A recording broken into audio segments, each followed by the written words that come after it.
So I am going to jump into it. So for those of you that were here yesterday, I've got the same amount of business to cover this morning and half the time to do it. So I will try to be brief. Just to start, welcome everyone.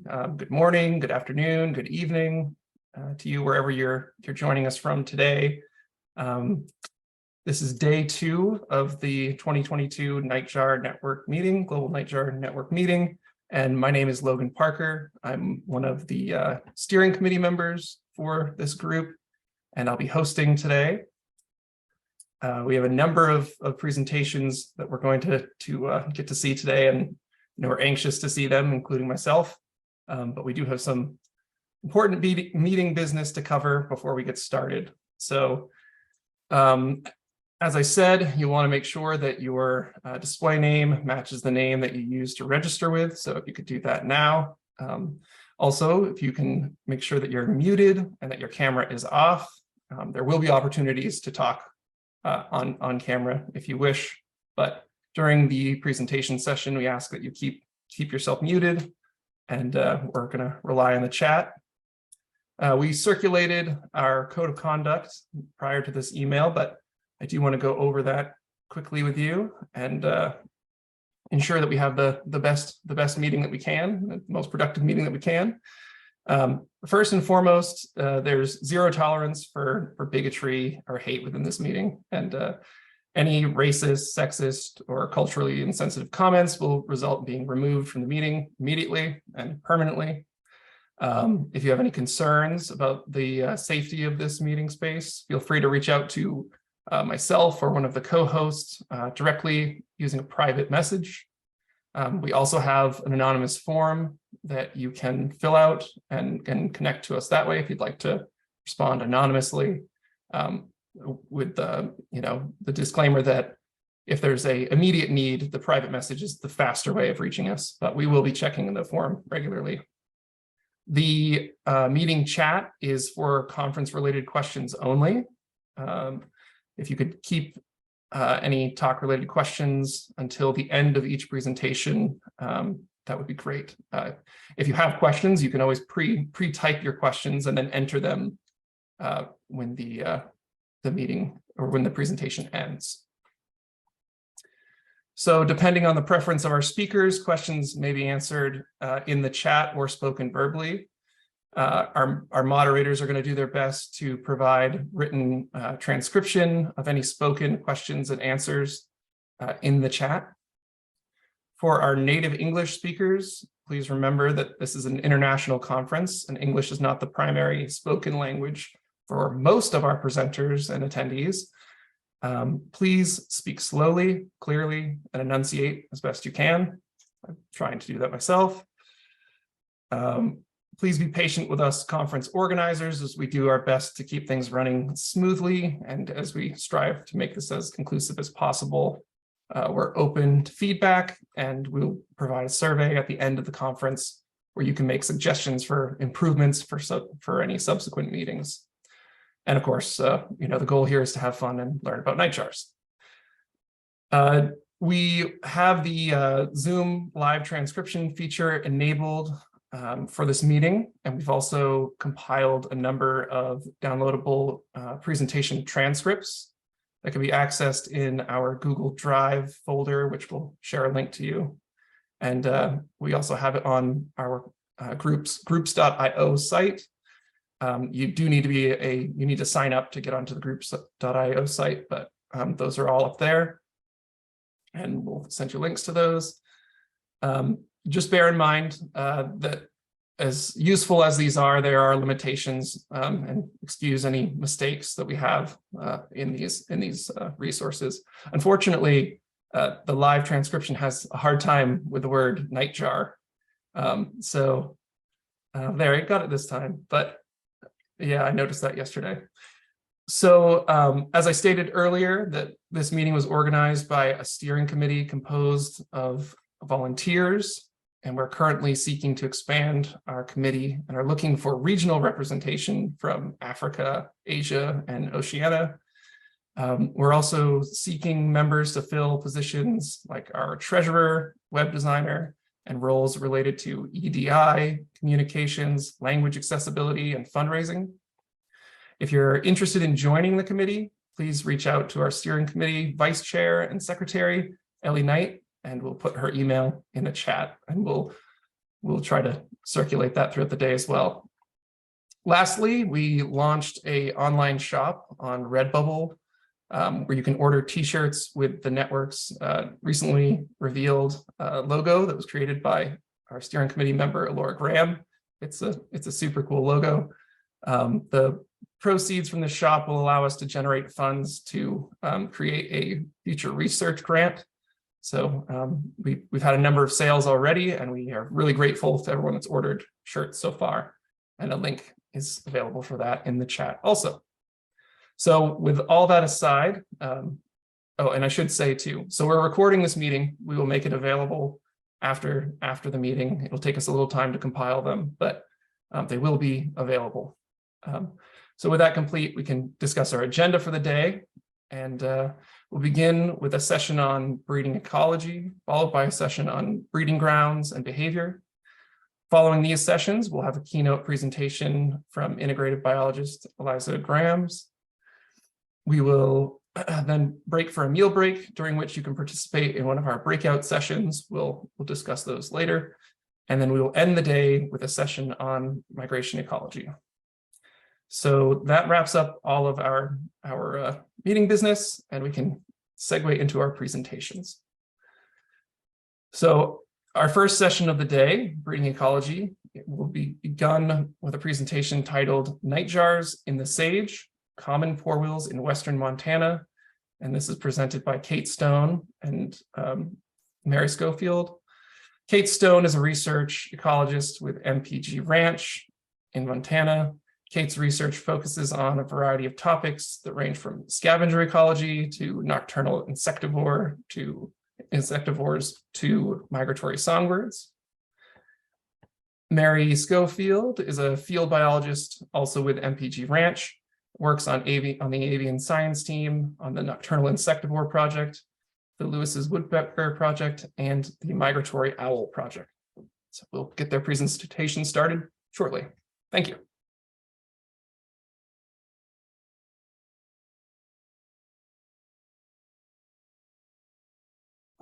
Hello, thank you for joining us today. We are excited to be chatting about one of our favorite nightjar species, the common porwheels. We live and work on the MPG Ranch. MPG is a privately owned conservation property in the Bitterroot Valley of Western Montana. It represents river floodplain all the way up to mountain pine forest. And we were looking at common porwheels, which are a monotypic genus in the nightjar family. And like their relatives, they are nocturnal insectivores and very cryptic, so they look like rocks. In Montana, we most often see them sitting on the roads at night, where they sally from the ground for their prey, the flying insects. And they exhibit this really cool characteristic called torpor, which is when they lower their metabolic rate and body temperature to withstand long periods of inactivity, usually around when the temperature drops and becomes really cold, important in Montana springs. Porwheels are widely distributed across Western North America. In the breeding season, they reach up into southern Canada, and during the year round, they can be found in the American Southwest and into northern Mexico. But you'll notice MPG is on a part of the map that does not have any distribution information shown. This is one of the things that sparked our interest in them here on the ranch. And so what we wanted to know was, what are they doing while they're here? Where are they hanging out? Are they breeding? What are they eating? And how do they move in and out of Montana during that seasonal change? In order to answer these questions, we used a variety of methods. We have a long-term banding project ongoing with them here on the ranch. In our 7 years of working with them, we've banded over 170 individuals. This is represented by breeding adults, non-breeding adults, and nestlings from known nests. Our long-term study has had high recapture rates between the years.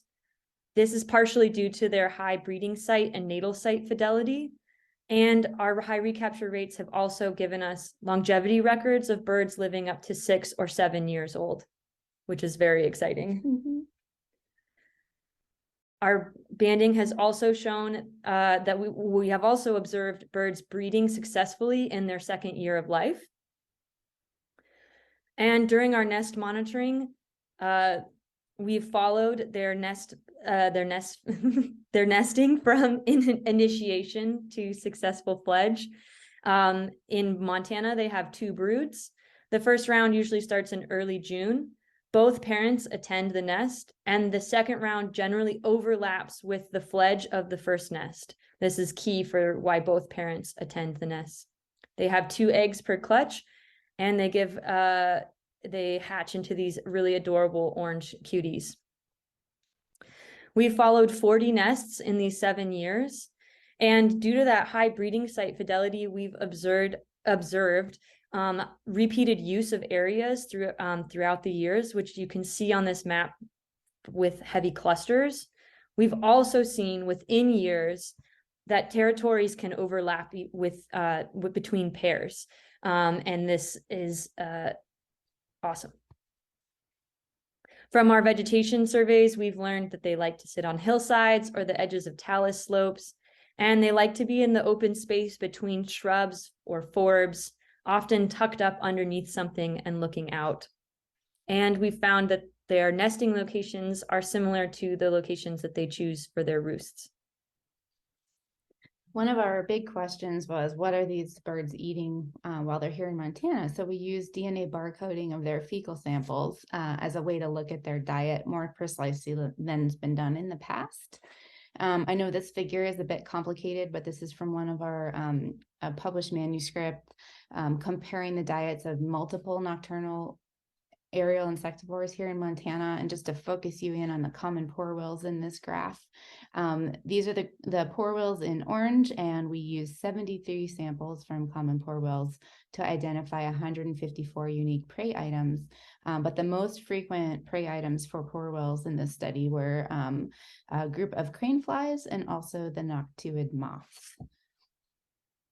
And we actually have several hundred other porwheel samples that will allow us to look at more detailed questions about what's happening specifically with porwheels, either seasonally or by age or sex.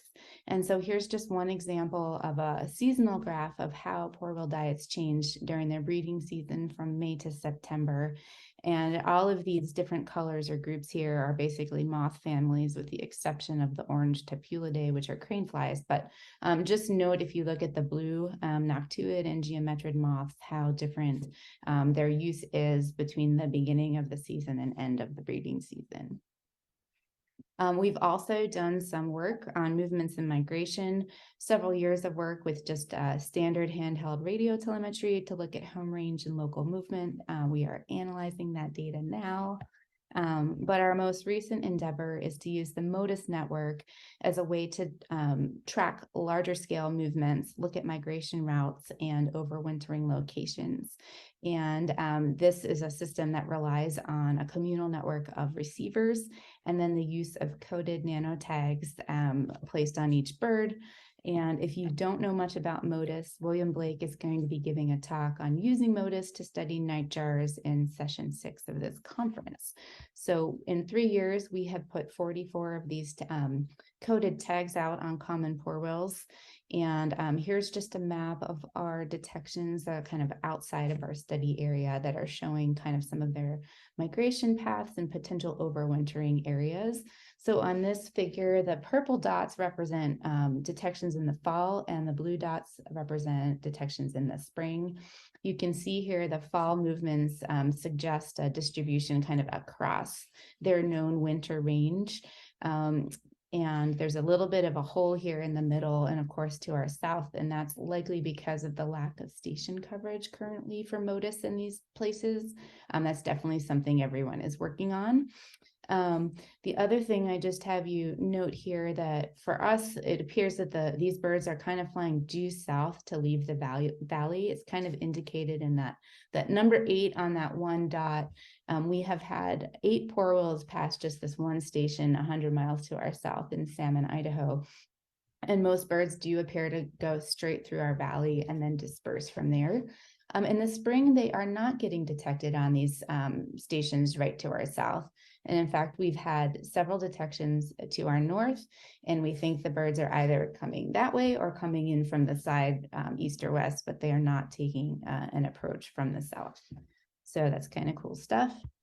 The other thing we can do with MODIS is look at things like travel rates as birds pass multiple stations successively. And so this is just one example of one bird that did pass both in the fall and the spring by a series of stations here in the Bitterroot Valley.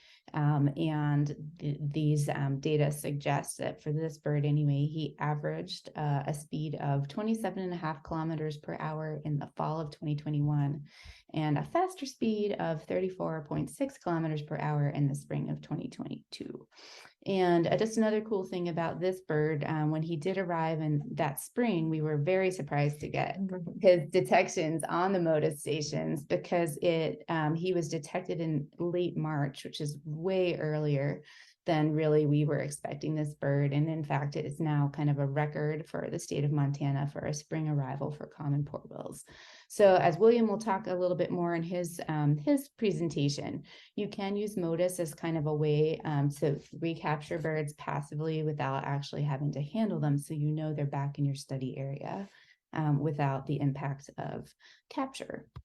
So we have a few other things we are still working on. Anything porwheel where we'd love to study, but we do have samples to look at population genetics. We've tracked so many individuals and their offspring over time, and we have feather and fecal samples from most of those birds. Definitely very interested in what's going on with them in the winter and where our Montana birds travel to. We are fascinated by interactions or comparisons between porwhills and our one other nightjar species here, the common nighthawk. They overlap in many ways in terms of the habitat or nesting sites, but their behavior is completely different on many levels. And we just want to put it out there that we would love to collaborate with anyone else working with the species, or if you have high densities of them occurring in the place that you work at certain times of the year. We'd love to be in touch and learn more from you and maybe collaborate. So with that, I'd just like to thank all the folks that contributed to the field work for this project, MPG Ranch for the funding, and the Global Nightjar Network for hosting this fabulous conference. And so with that, we would love to take questions. All right, thank you for that excellent presentation. So I just have a note from Kate and Mary that they're having some connectivity issues right now, internet instability. If you can respond, Kate, would you want to take your questions in the chat? Hey, we're here, so we can try, but if it doesn't work, feel free to message us in the chat, or we will be in one of the breakout rooms, maybe methods. Okay, great. Yeah, if anyone has any questions, feel free to put them in the chat. So you got one right off the bat. So impressive. This is from Becky. Impressive. How do you find nests? We first started locating nests using handheld telemetry. So we would capture the males, put on a tag. The males incubate during the day or brood during the day. And so then we could go back the following morning during daytime hours and track them right to their nest. And once we figured out kind of what we were looking for, now we can sort of stumble upon them now that we kind of have a search image in our heads of what we're supposed to be looking for. Excellent, thanks. All right, we've got a transcription. Any other questions?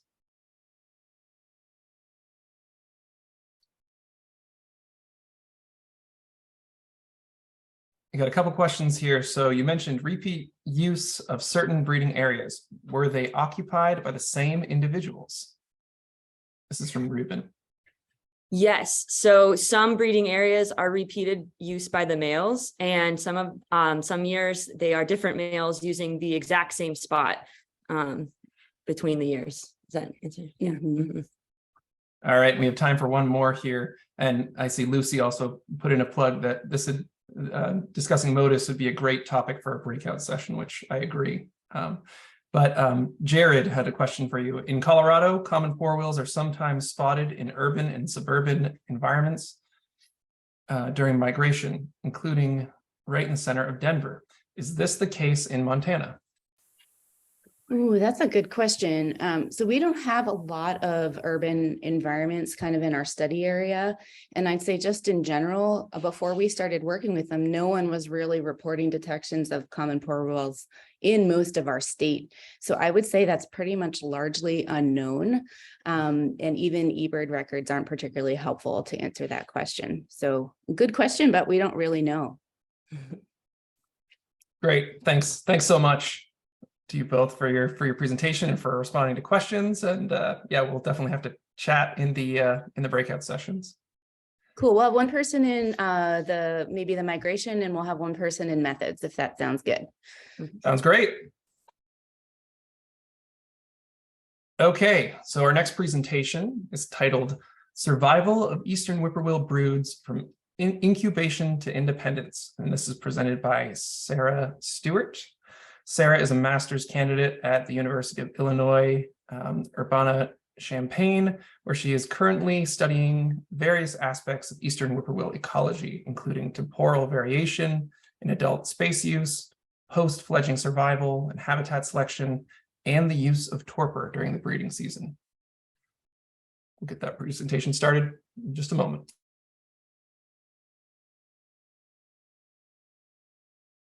Hello, everyone. Thank you for coming to my talk today, where I'll be discussing preliminary results from my master's thesis on whippoorwill breeding season ecology.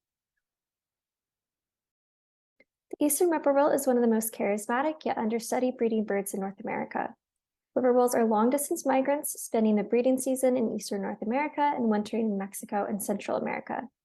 They and their song are a fixture of rural America, but because of their cryptic coloration and crepuscular activity patterns, they are rarely observed. Unfortunately, whippoorwills are experiencing rapid population declines throughout their range, so there's a race against time to pinpoint the primary drivers of these declines.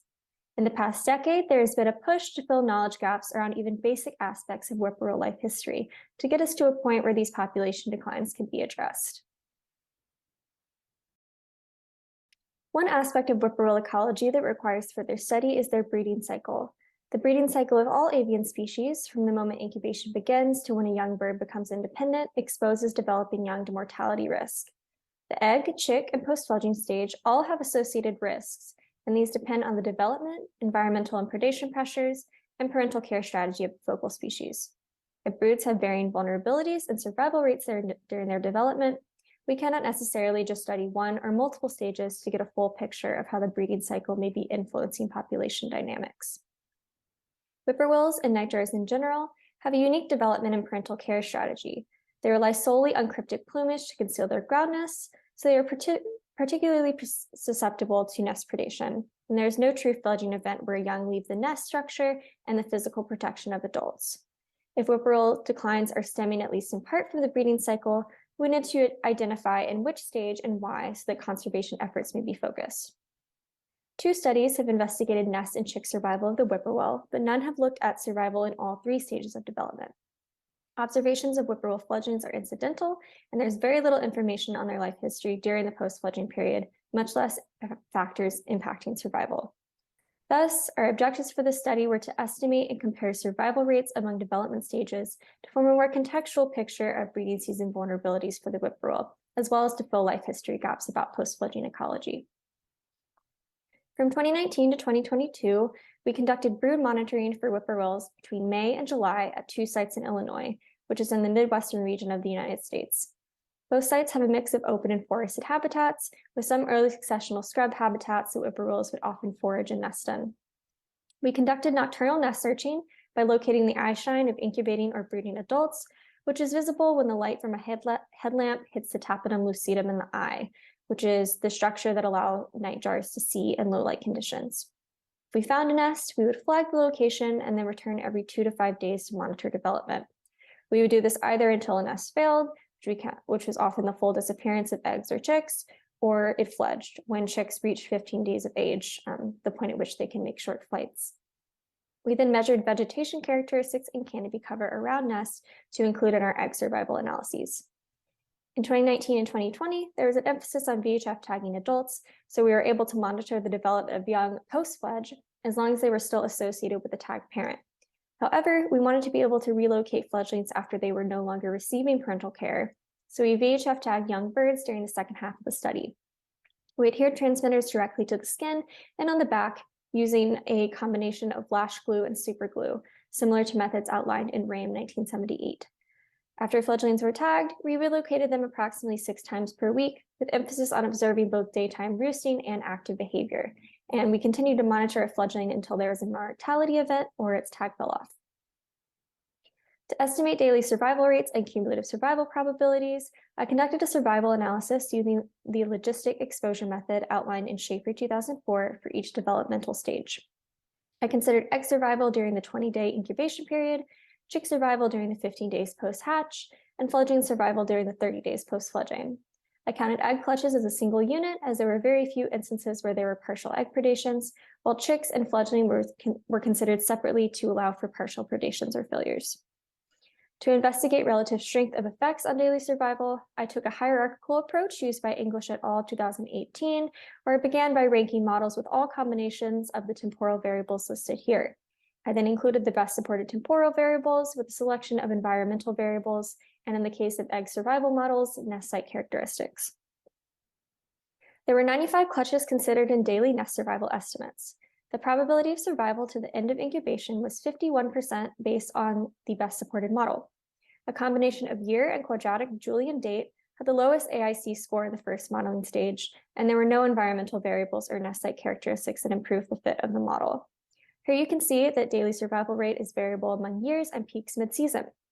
Perhaps this peak in egg survival is due to higher food resource availability, which would allow adults to make shorter foraging trips and incubate more attentively. We observed some nest abandonment early in the nesting season, which could also account in part for lower daily survival during this time. I was surprised that vegetation characteristics around nests did not influence survival, as ground cover or stem count around eggs may have concealed them from predators. There were 101 individual chicks considered in daily chick survival estimates. The probability of survival to day 15 was 54% based on the best supported model.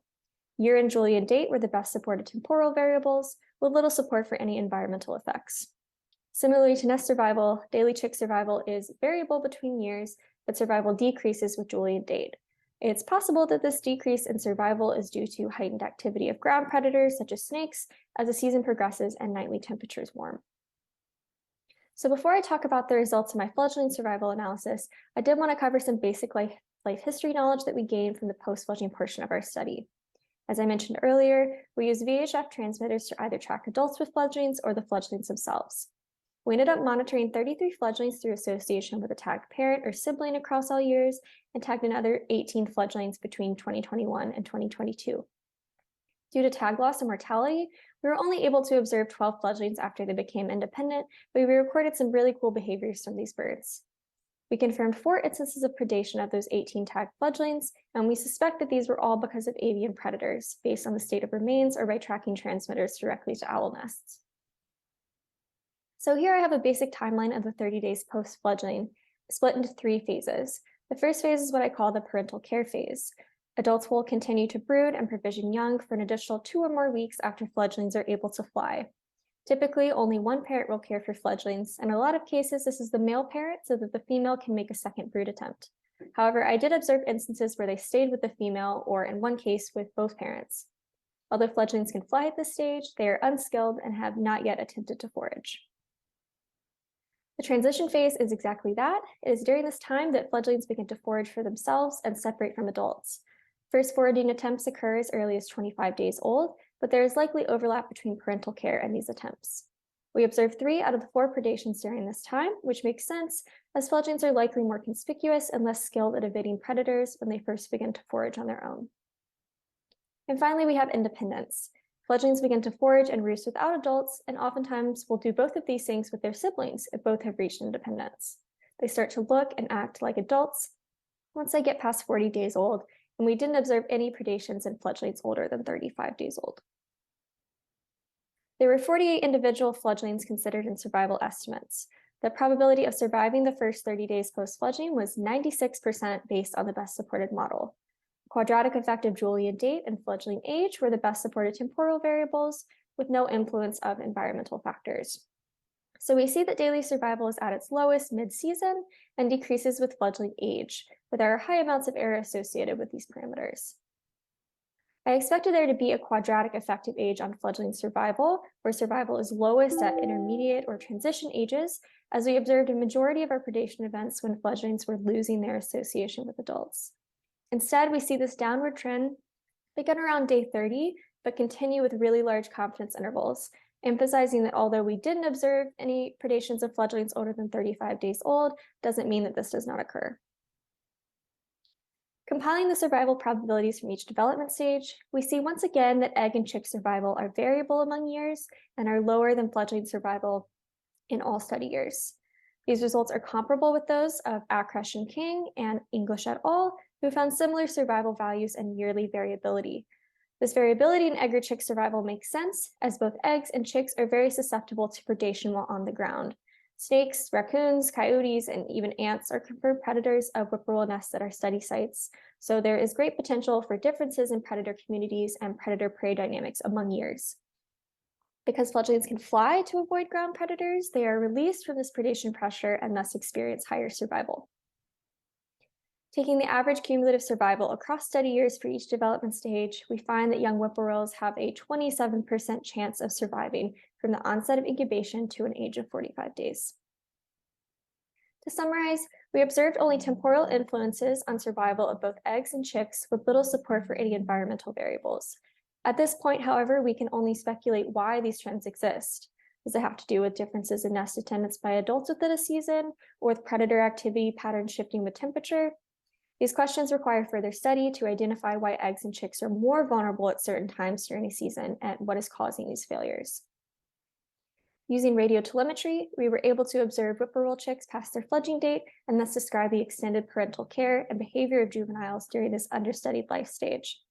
We found that the 30 days post-fledging was associated with a high probability of survival, indicating that once young whippoorwills are able to fly, they are quite likely to make it to independence. We found that daily survival rates of whippoorwill broods increase from one development stage to the next, which infers a strong relationship between daily survival and stage of development. As ground nesting birds, whippoorwills may be highly limited by predation. Eggs are most vulnerable to predation, having only the cryptic plumage of adults to protect them, while fledglings are the least vulnerable because they have both their own cryptic plumage and the ability to fly away from danger. These results beg the question, is survival of eggs and young limiting to whippoorwill population growth? We observed some of the lowest recorded egg and chick survival for this species within our study years, but based on our sample and others, clearly not all years are like this. In addition, fledgling survival is high, and annual adult survival at our sites appears to be high as well. And I'm actually in the process of estimating this with a 4-year capture-recapture data set we have for adults at our site. So we don't know yet if breeding survival is a smoking gun for whippoorwill declines, but this emphasizes the need to study their breeding ecology in all development stages for longer periods of time, in different parts of their range, and under varying degrees of habitat quality to better understand these patterns of survival. With that, I want to thank my advisors, collaborators, all of our field technicians, and our funding sources for making this project possible. And if you're also interested in nightjar breeding ecology, I'd love to connect with you and chat about it. Thank you so much. Thank you, Sarah. So Sarah is here to answer questions. If anyone has any questions they'd like to ask, you can put those right in the chat.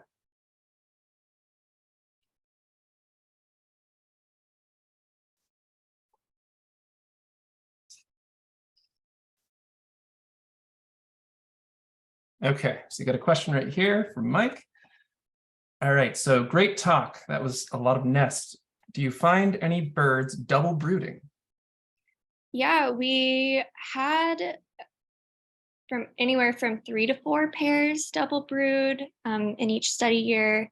Unfortunately, I didn't have any chicks fledge from second broods, which is interesting. It makes you wonder about, food availability at the end of the season. Yeah, absolutely. Super interesting. All right, let's see. transcription from Ellie here. Okay, we probably have time for one other question if there are any others. You can also continue to ask questions using the chat. So Ellie asks, how far did the post-fledging chicks range from the nest? Depends on the age of the fledglings. So when they were still being brooded by adults, they stayed probably within 50, 75 meters of the original nest site. But once they were independent from parents, they would often travel farther, but not more than, half a mile or a mile. Sure. Yeah, great. Okay, well, if there are any other questions, you can certainly utilize the chat for that. We're going to move on to our next presentation here. Thank you very much, Sarah. Okay, so our final talk in the breeding ecology session is titled Preliminary Analysis of Knowledge about Reproduction of Brazilian Nightjars. And this is presented by Jessayane Francisca da Costa. Jessayane studies biological sciences at the Federal University of Itaúba in Brazil and has a great interest in studying the relationships between living beings and the environment. So Jessayane has indicated that they would like to take all their questions by chat. So you can ask questions following the presentation in the chat.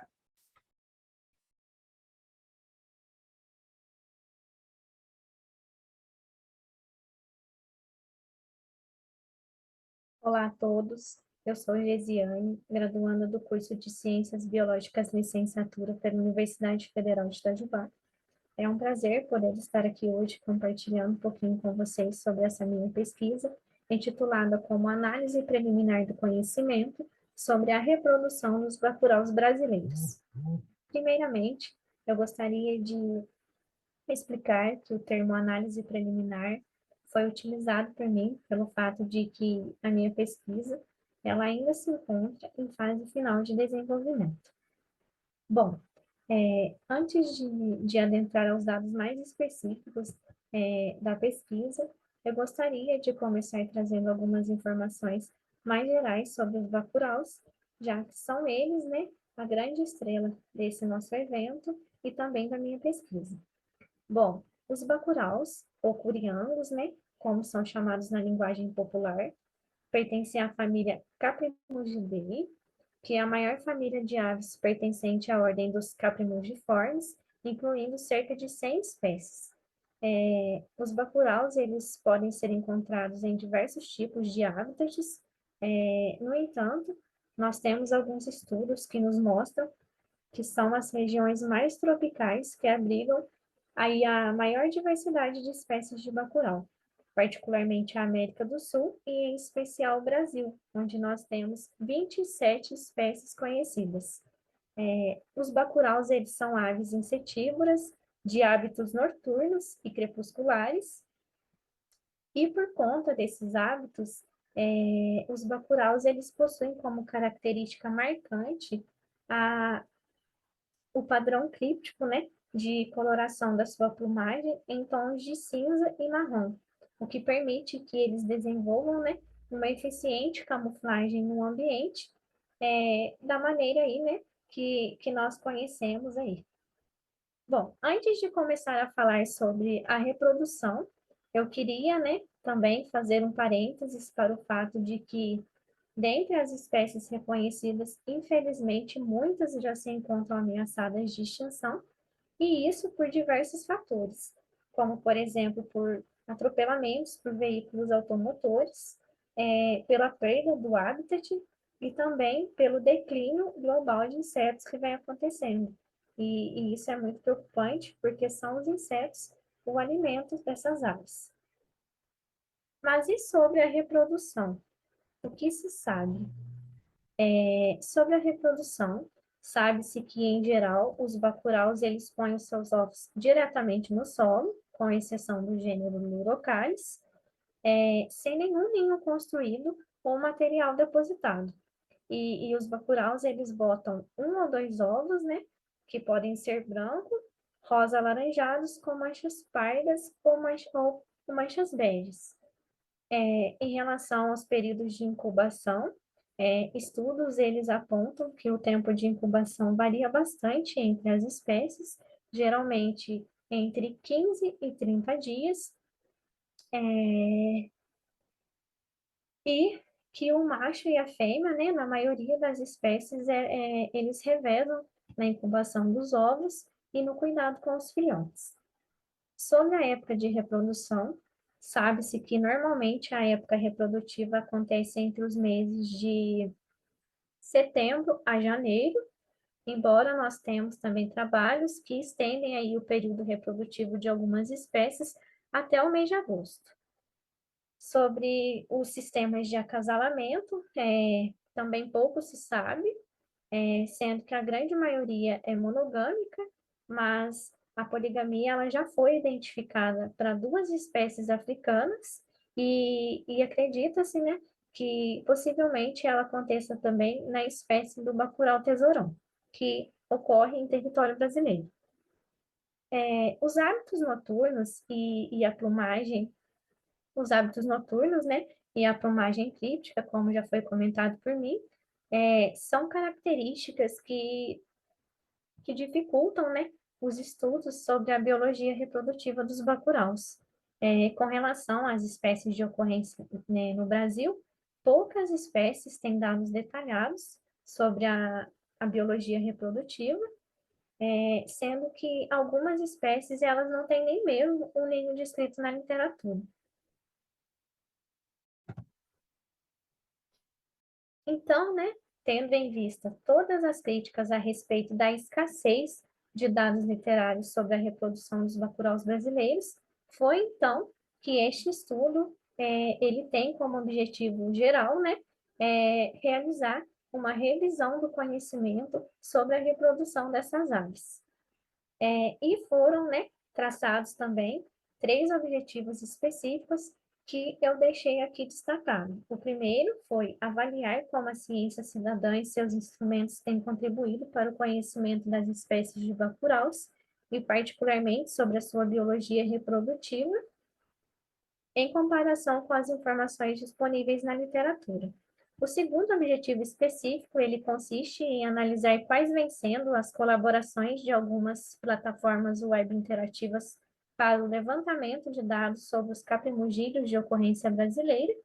E o terceiro objetivo específico elencado consistiu em discutir sobre as potencialidades da ciência cidadã e da observação de aves para o conhecimento da biodiversidade e incentivar o uso dessas plataformas de ciência cidadã. Bom, então, e para que esses objetivos, né, fossem alcançados, foram feitas buscas tanto em referências bibliográficas, como também em 4 plataformas de ciência cidadã, que foram o WikiAves, o eBird, o Taxos e o iNaturalist. Sendo que em cada ambiente pesquisado, né, eu busquei informações, né, sobre características do ninho, sobre hábitat, tamanho da postura, características mais detalhadas dos ovos, como coloração, peso, comprimento. Foram buscadas também informações como o tempo de incubação, se há ou não a participação do macho e da fêmea na incubação, informações sobre tempo de permanência no ninho, sobre cuidados parentais, sobre comportamentos de proteção do ninho. E além de toda essa varredura, né, destes dados, foi feito também um levantamento do número de registros de bacuraus que existe em cada plataforma consultada. Bom, então agora vamos falar um pouquinho dos resultados. Até o presente momento, a pesquisa ela nos confirmou que as plataformas de ciência cidadã, elas possuem sim um grande potencial. Trago aqui um gráfico que nos mostra, né, o número total de registros fotográficos encontrado em cada plataforma. E eu gostaria que vocês reparassem que, somando os registros das 4 plataformas, Hoje nós temos um número de mais de 33 mil registros fotográficos nesses ambientes. E que, comparando as plataformas também, notoriamente nós percebemos que o Wikiaves é hoje a plataforma que possui, né, o maior banco de dados sobre os bacuraus. E também, né, os dados preliminares da minha pesquisa, eles indicam que informações sobre ovos, né, existem para 21 das 27 espécies de ocorrência brasileira, e que entre as espécies que nidificam em território brasileiro, exceto o bacurau norte-americano e o bacurau das Antilhas, nós não temos descrição de ovos para as espécies do bacurau de São Francisco, bacurau xintã do norte, para o bacurau dos Tepus e do bacurau de Roraima. Nenhuma informação a respeito da descrição dos ovos, nós não temos. Com relação às épocas de nidificação, né, os dados aí de ciência cidadã, principalmente do portal Wikiaves, eles também nos acrescentam novas informações em relação às informações que existem na literatura, como, por exemplo, a referência de La Pena 2019, que foi consultada, de La Pena, ele nos informa, por exemplo, que a época de nidificação do bacurauzinho acontece nos meses de outubro e novembro. Mas no Wikiaves, nós temos uma ocorrência de ninho ainda no mês de julho, né? E isso nos comprova, então, que nós temos informações novas, né, a respeito aí da reprodução dos bacuraus nessas plataformas. Bom, e além disso, né, dados pontuais sobre tempo de incubação, cuidado parental e outros comportamentos reprodutivos também representam uma contribuição dos dados das plataformas colaborativas. Então, pessoal, diante, né, dos resultados encontrados, que foi feito aqui apenas uma síntese, eu gostaria de fazer uma breve conclusão, né, ressaltando que as plataformas de ciência cidadã, sem sombra de dúvidas, se revelam atualmente como uma rica ferramenta e que a combinação dos dados contidos na literatura, né, que foi produzida aí em décadas de estudos, juntamente com o grande volume de dados coletados aí por milhares de cientistas cidadãos, representa hoje, né, uma interessante abordagem para a construção de um conhecimento mais sólido sobre os múltiplos aspectos e fases da reprodução dos bacuraus.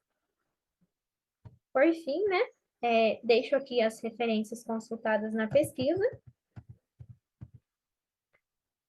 e gostaria de agradecer mais uma vez pela atenção. Muito obrigada.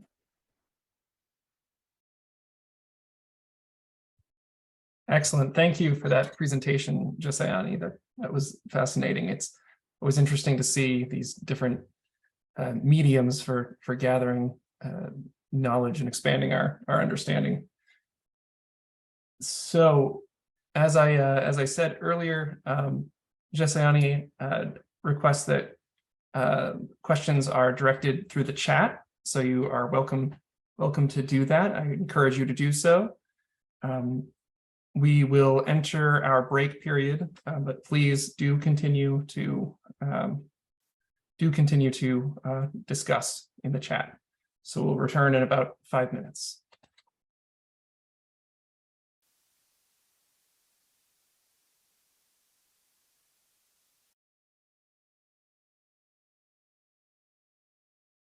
Turn to the meeting here and move into our next session. See that there's some good discussions going on following that last presentation. That's great. Definitely keep those going. So we're moving now into the breeding grounds and behavior session. And our first presentation in this session is titled Endoparasites in the Family Caprimulgidae in Southeastern Florida. And it is presented by Brianna Zafiro. Brianna is an undergraduate student at Nova Southeastern University majoring in marine biology, working in NSU's fisheries and aviary laboratory. And we'll start that presentation in just a moment.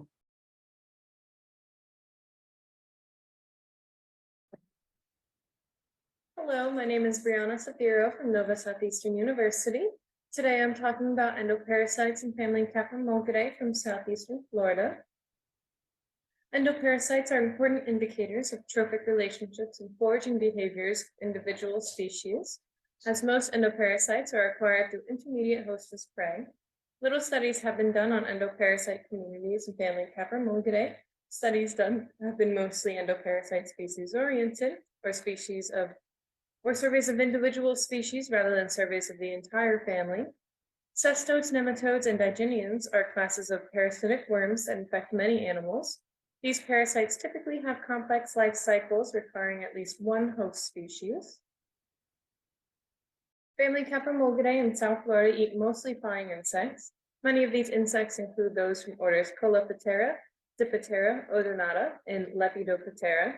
Caprimulgids are aerial hunters, catching insects mid-flight in a hawk-like style.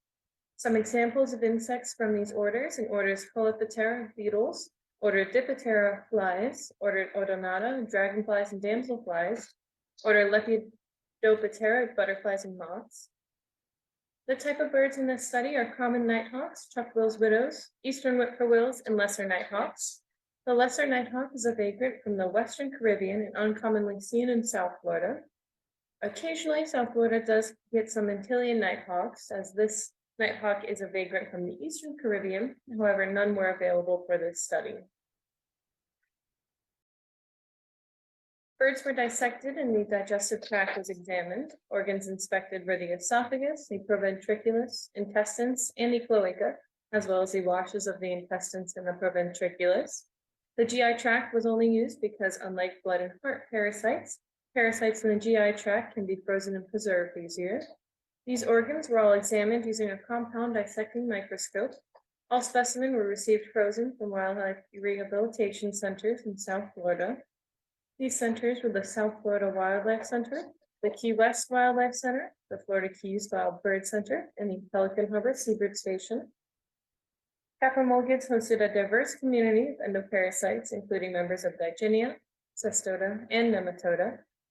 Common nighthawk and chuck-wills widows communities were largely dominated by cestodes. Eastern whippoorwills hosted more digynians, and only one lesser nighthawk was examined. This lesser nighthawk was infected with nematodes. With these endoparasites, warblers were also found inside the proventriculus of the chuck-wills widows. Here shows the infection rate across species. The birds with the highest infection rate is the common nighthawk, and the birds with the lowest infection rate is the eastern whippoorwills. The chuck-wills widows infection rate was at 51%. The common nighthawk infection rate was at 53%. The eastern whippoorwills infection rate is at 40%. And not shown here is the lesser nighthawk, as only one was examined, and this only one was infected. The shade plot here shows endoparasites by species, as well as the species of family Caprimulgidae. The most prevalent endoparasite is Subularis sartoria, seen in all 4 species. This parasite seems to be a specialist to Caprimulgids and dominates the chuck-wills widows and eastern whippoorwills, and is the only parasite species found in the lesser nighthawk. After the Subularis species, we have the Stomylotremovicarium species in the eastern whippoorwills and the common nighthawks, as well as the Raeliantina species in the chuck-wills widows and the common nighthawks. The chuck-wills widows had the most specimen at 43 birds, resulting in much more parasite diversity than the other 3 species. Parasite identification is an ongoing step of the project. The current identification for species are shown in the figure. Most endoparasites found are host records, as very little has been studied and recorded. The host records are marked with a blue star, as well as, and every species on here is marked with a D, C, or N. The D stands for Digynia, the C stands for Cestoda, and the N is the nematodes. The current host records is the Stromilotrema vicarium in the eastern whippoorwills and the common nighthawks, the Subulata sectoria in all 4 species, the Raeliantina species in the common nighthawk, and the new host records for the Chuckwill's widows.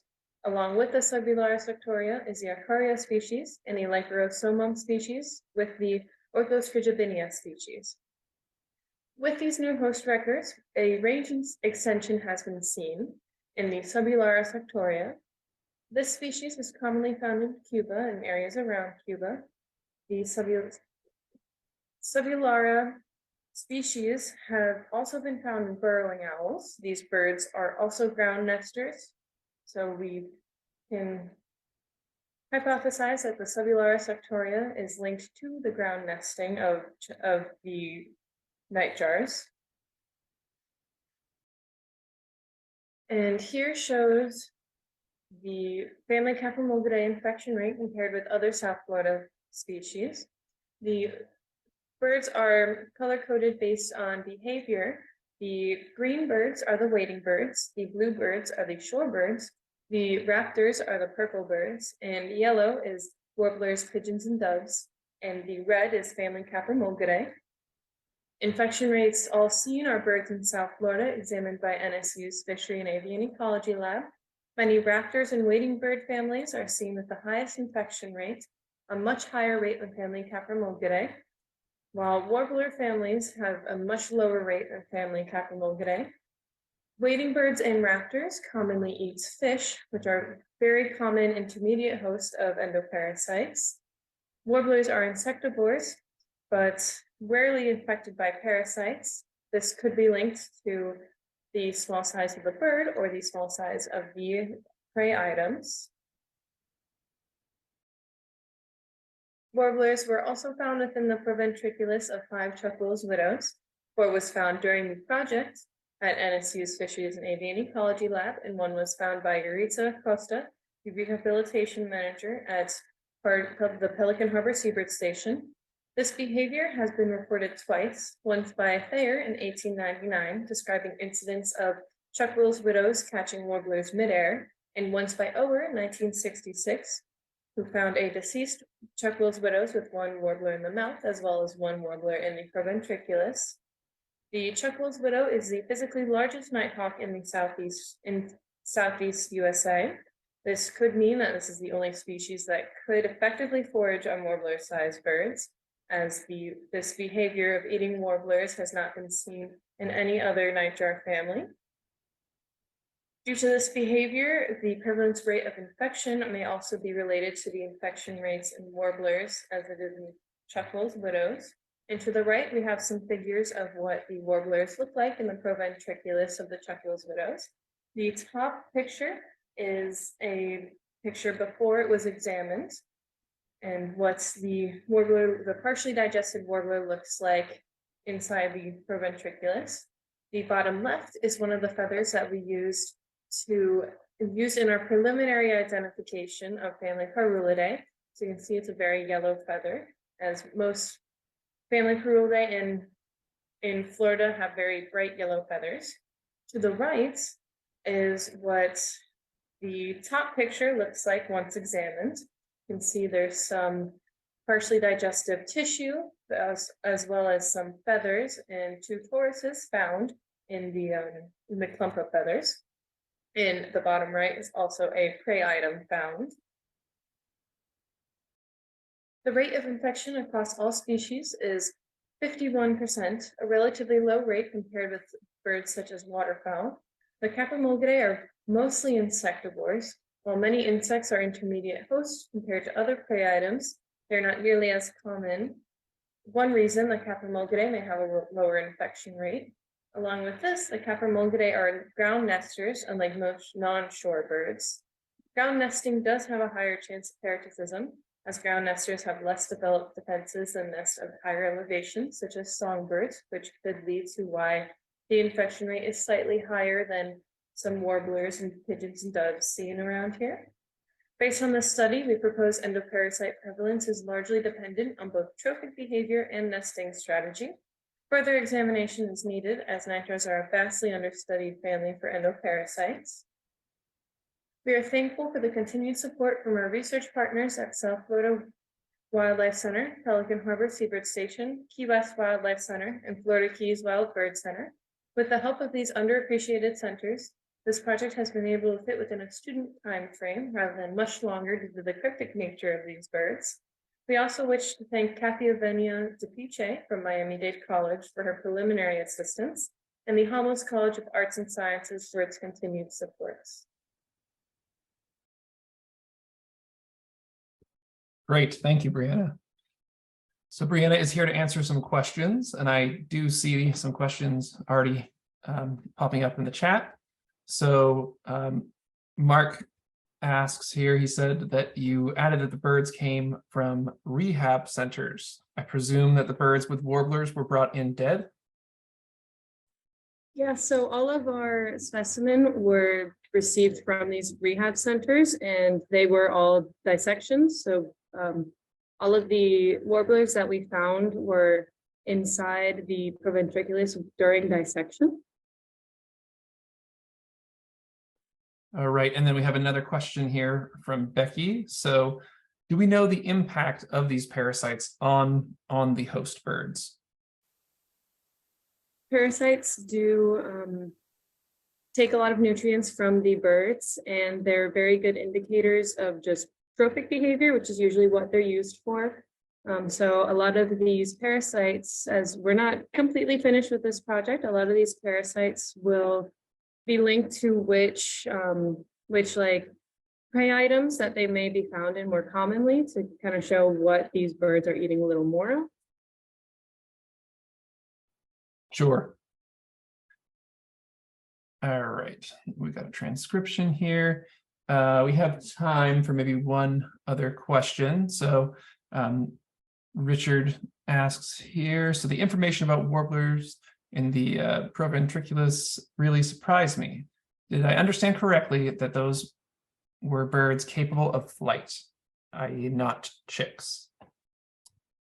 So all of the warblers we found were not chicks. A lot of them, especially Thayer in the beginning, described them as the chucks taking them mid-flight while he was on the boat and witnessing it. So all of the warblers were not chicks. Okay, great. Yeah, looking at the time, we have time for one final question here real quick. Is there a chance that capromelgids are more susceptible to microscopic parasites?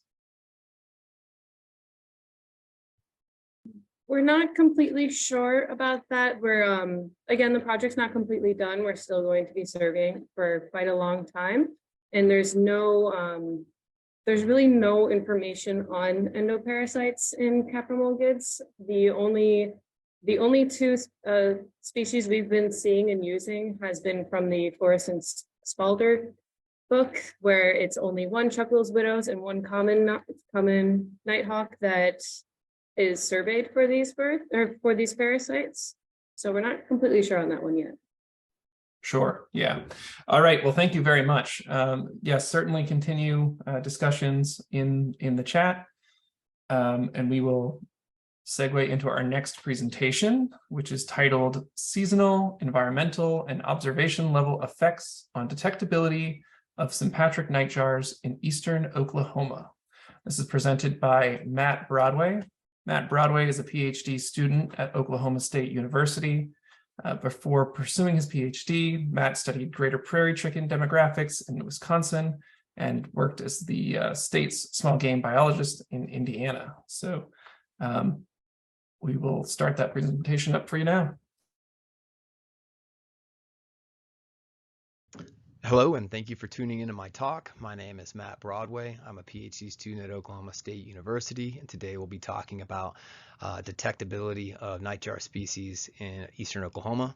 First, I want to thank Gunnar Labier, my technician, for collecting a lot of high-quality data, Dr. Dwayne Elmore and Dr. Coulter Chitwood for providing housing at no additional cost for us in the southern part of our region, a few tourists and concerned citizens, and then administrative and technical staff, Renee Flash, Marcy Lemons, and Cheryl McKnight for handling all those receipts, pay stubs, and everything else logistic outside of the field season that nobody really sees, make everything move. Then Mark Howry at Oklahoma Department of Wildlife Conservation. If he hadn't asked for this proposal to be turned into a PhD project, I wouldn't be here. So many thanks to him and the USGS Cooperative Extension. So I'll be presenting on seasonal, environmental, and observation level effects on the detectability of sympatric nightjars in eastern Oklahoma. I'll be presenting today on behalf of Drs. Rob Lonsinger, Dr. Tim O'Connell, and Dr. Scott Loss, who are my 3 advisors. So I want to start by contrasting the endemic ranges, breeding ranges of eastern whippoorwill and Chuck-Will's widow. There's some evidence that both species have expanded their ranges, but they're simultaneously losing numbers in their total abundance in the total population.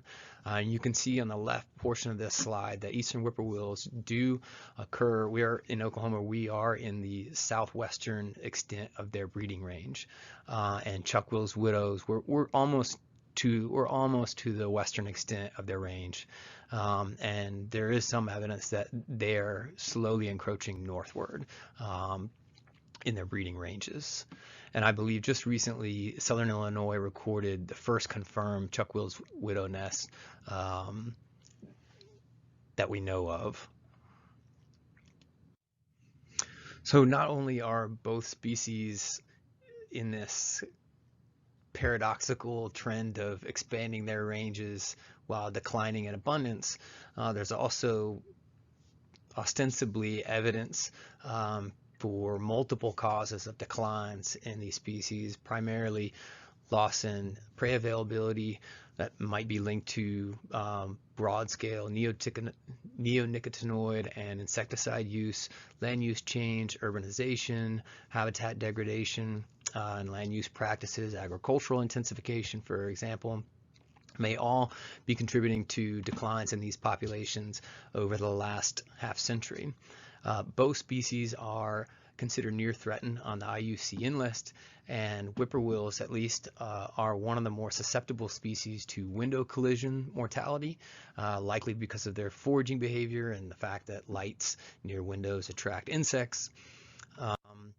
And then there's that issue of the dearth of information on both of these species.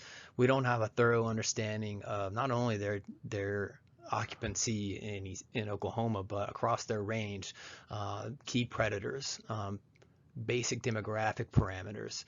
And if you look at the Birds of North America account, it's riddled with statements like no information, no data, few data, study warranted, et cetera, et cetera. And so that extends to Oklahoma. We really have a big question mark in terms of the distribution and co-occurrence and over the long-term extinction and colonization rates of occupied sites.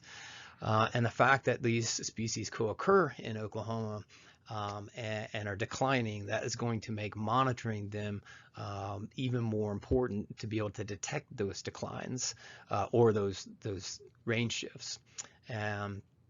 So that is concerning because we don't really know how some of the lunar phases or environmental covariates or factors affect detectability through a season of both species.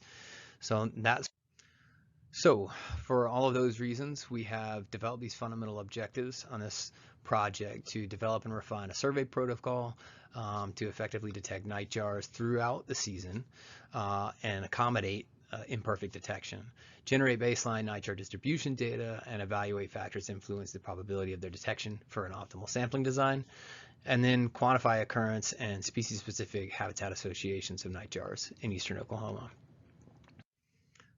So to accomplish our objectives, we really needed to sample across a pretty broad gradient of latitude. So we sampled from Delaware, Cherokee, Adair, Sequoia, Latimer, Lafleur, Pushmataha, and McCurtain counties. So 8 counties in eastern Oklahoma where we suspected eastern whippoorwills and Chuck-Will's widows to co-occur, at least across part of the landscape. So surveying across that latitudinal gradient actually provided us with the opportunity to survey multiple ecoregions. Those include the Ozark Highlands, Boston Mountains, Arkansas Valley, Ouachita Mountains, and the mid-coastal plains. And to do so, we overlaid a 16-kilometer by 16-kilometer grid, generated random points within that grid, and then snapped those to roads so that we could use a route builder and ArcGIS to do our roadside survey routes. These were limited to publicly accessible roads. We avoided highways, and of course gates and construction. We did occasionally have to trim a route down to the appropriate size, but after that, we were able to select 24 random routes from 64 total, and then those random routes served as the basis for our clusters. So the nearest additional 2 to 3 routes closest to that randomized route formed a cluster of routes that we would run on the same night. And so running routes, we conducted those from 14th of April to 22nd of June, 30 minutes after sunset and prior to 15 minutes before sunrise. We always ran 2 to 4 routes, rarely 4 because we just didn't have enough time. We randomized direction, route order, and clusters were randomized so that we introduced variation in our environmental covariates. And then roadside stops were conducted for 5 minutes each, and they were spaced approximately 1 mile apart. Much like the Nightjar Survey Network, we recorded all that information and then those appropriate observation level covariates, wind speed, observer, date, time, cloud cover, moon phase, and a couple others, as we'll see. For our lunar characteristics, aside from recording whether or not the moon was visible, we also recorded moon altitude, which is the angle of height of the center of the moon from the horizon, and then moon face illumination, which is the percentage or proportion of moon face illuminated, and the phase, either waxing or waning. Waning in this case, as the moon was actually decreasing on a decreasing trend of illumination, was coded as a categorical variable 1. So for our analysis, we used the occupancy model of Rhoda et al. 2016, and then included those observation and site level covariates I just explained to model heterogeneity in the detection process. During this, we held the F parameters constant, which means we had 2 separate intercepts for both species, but they weren't allowed to vary, and we didn't use any covariates to explain them. And then we set the two-way F parameter, which is the co-occurrence of species 1 and 2, or whippoorwills and chuckwills widows, to 0. And that forces the model to assume independence of both species. And then we consider models competitive if they were less than 2 delta AIC units from the top model, and then if they were less than or equal to 4 delta AIC units from the top model, we considered them having moderate support. In total, we sampled 45 of 64 routes, 511 independent sites at least one time with a max of 6 visits and an average of 3.8, and we drove over 16,000 miles in less than 2.5 months. In doing so, we recorded or detected 114 whippoorwills, 648 chuckwills widow detections, 199 barred owl detections, 28 great horned owls, and 22 eastern screech owls.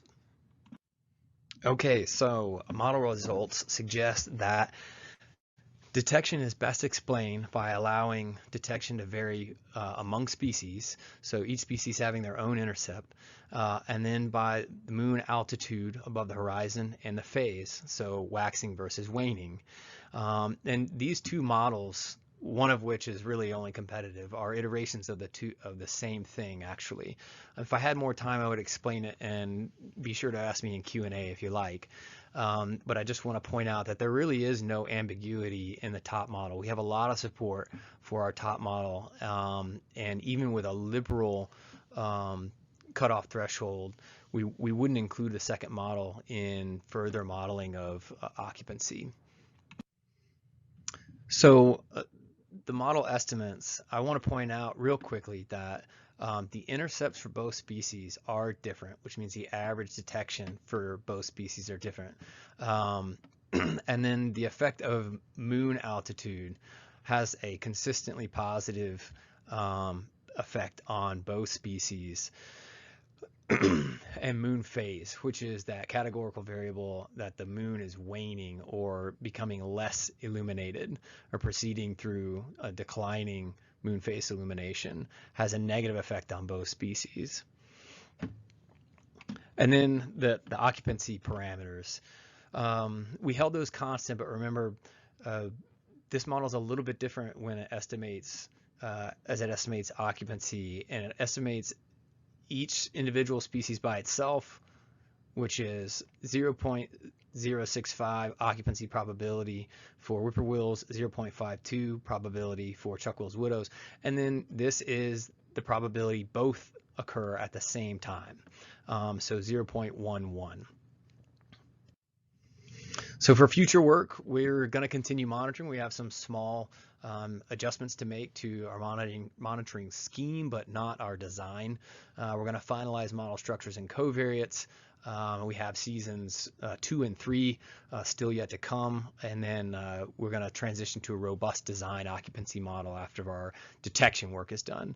And then environmental covariates to estimate occupancy across a study region, and we'll probably expand a couple side projects, at least hopefully, that we're pursuing external grants for. That includes diet analysis for both species and some capture and monitoring work. So with that, I'll take questions. All right, so I don't believe Matt was able to join us today for Q&A. However, if you do have any questions, I'd encourage you to put them in the chat, and we will make sure that they are passed on to him. So we thank him very much for sending that presentation along. Perhaps he'll join us later today, but yeah, we will move on to our next presentation for now. So our next presentation is titled How does moth biomass affect European nightjar movement? And is presented by Mike Schuring. Mike is an applied ecologist working across conservation, habitat restoration, and impact assessment. Completed his PhD in 2021, where he studied the nest success and movement behavior of European nightjar in commercial plantation woodland habitats. We will cue that up for you in just a moment.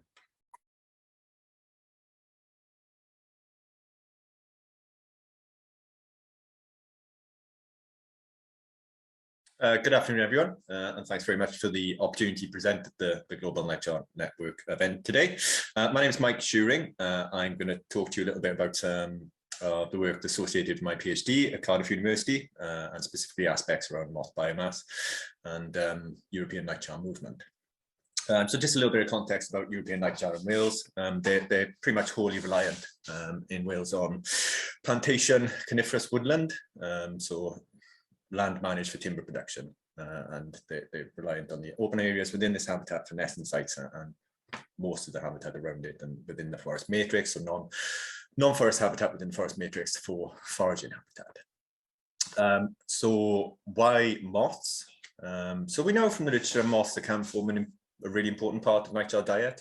We've got some evidence from the continent and from elsewhere in the UK, but we wanted to do some additional work on this. So early in the PhD, so in the first couple of years, I went around collecting fecal sample pellets from a number of nest sites, a number of roost sites, so around 55 different nest sites and 12 different roost sites. We collected a large number of fecal pellets from these sites and undertook some DNA analysis of these fecal pellets to see what we'd find.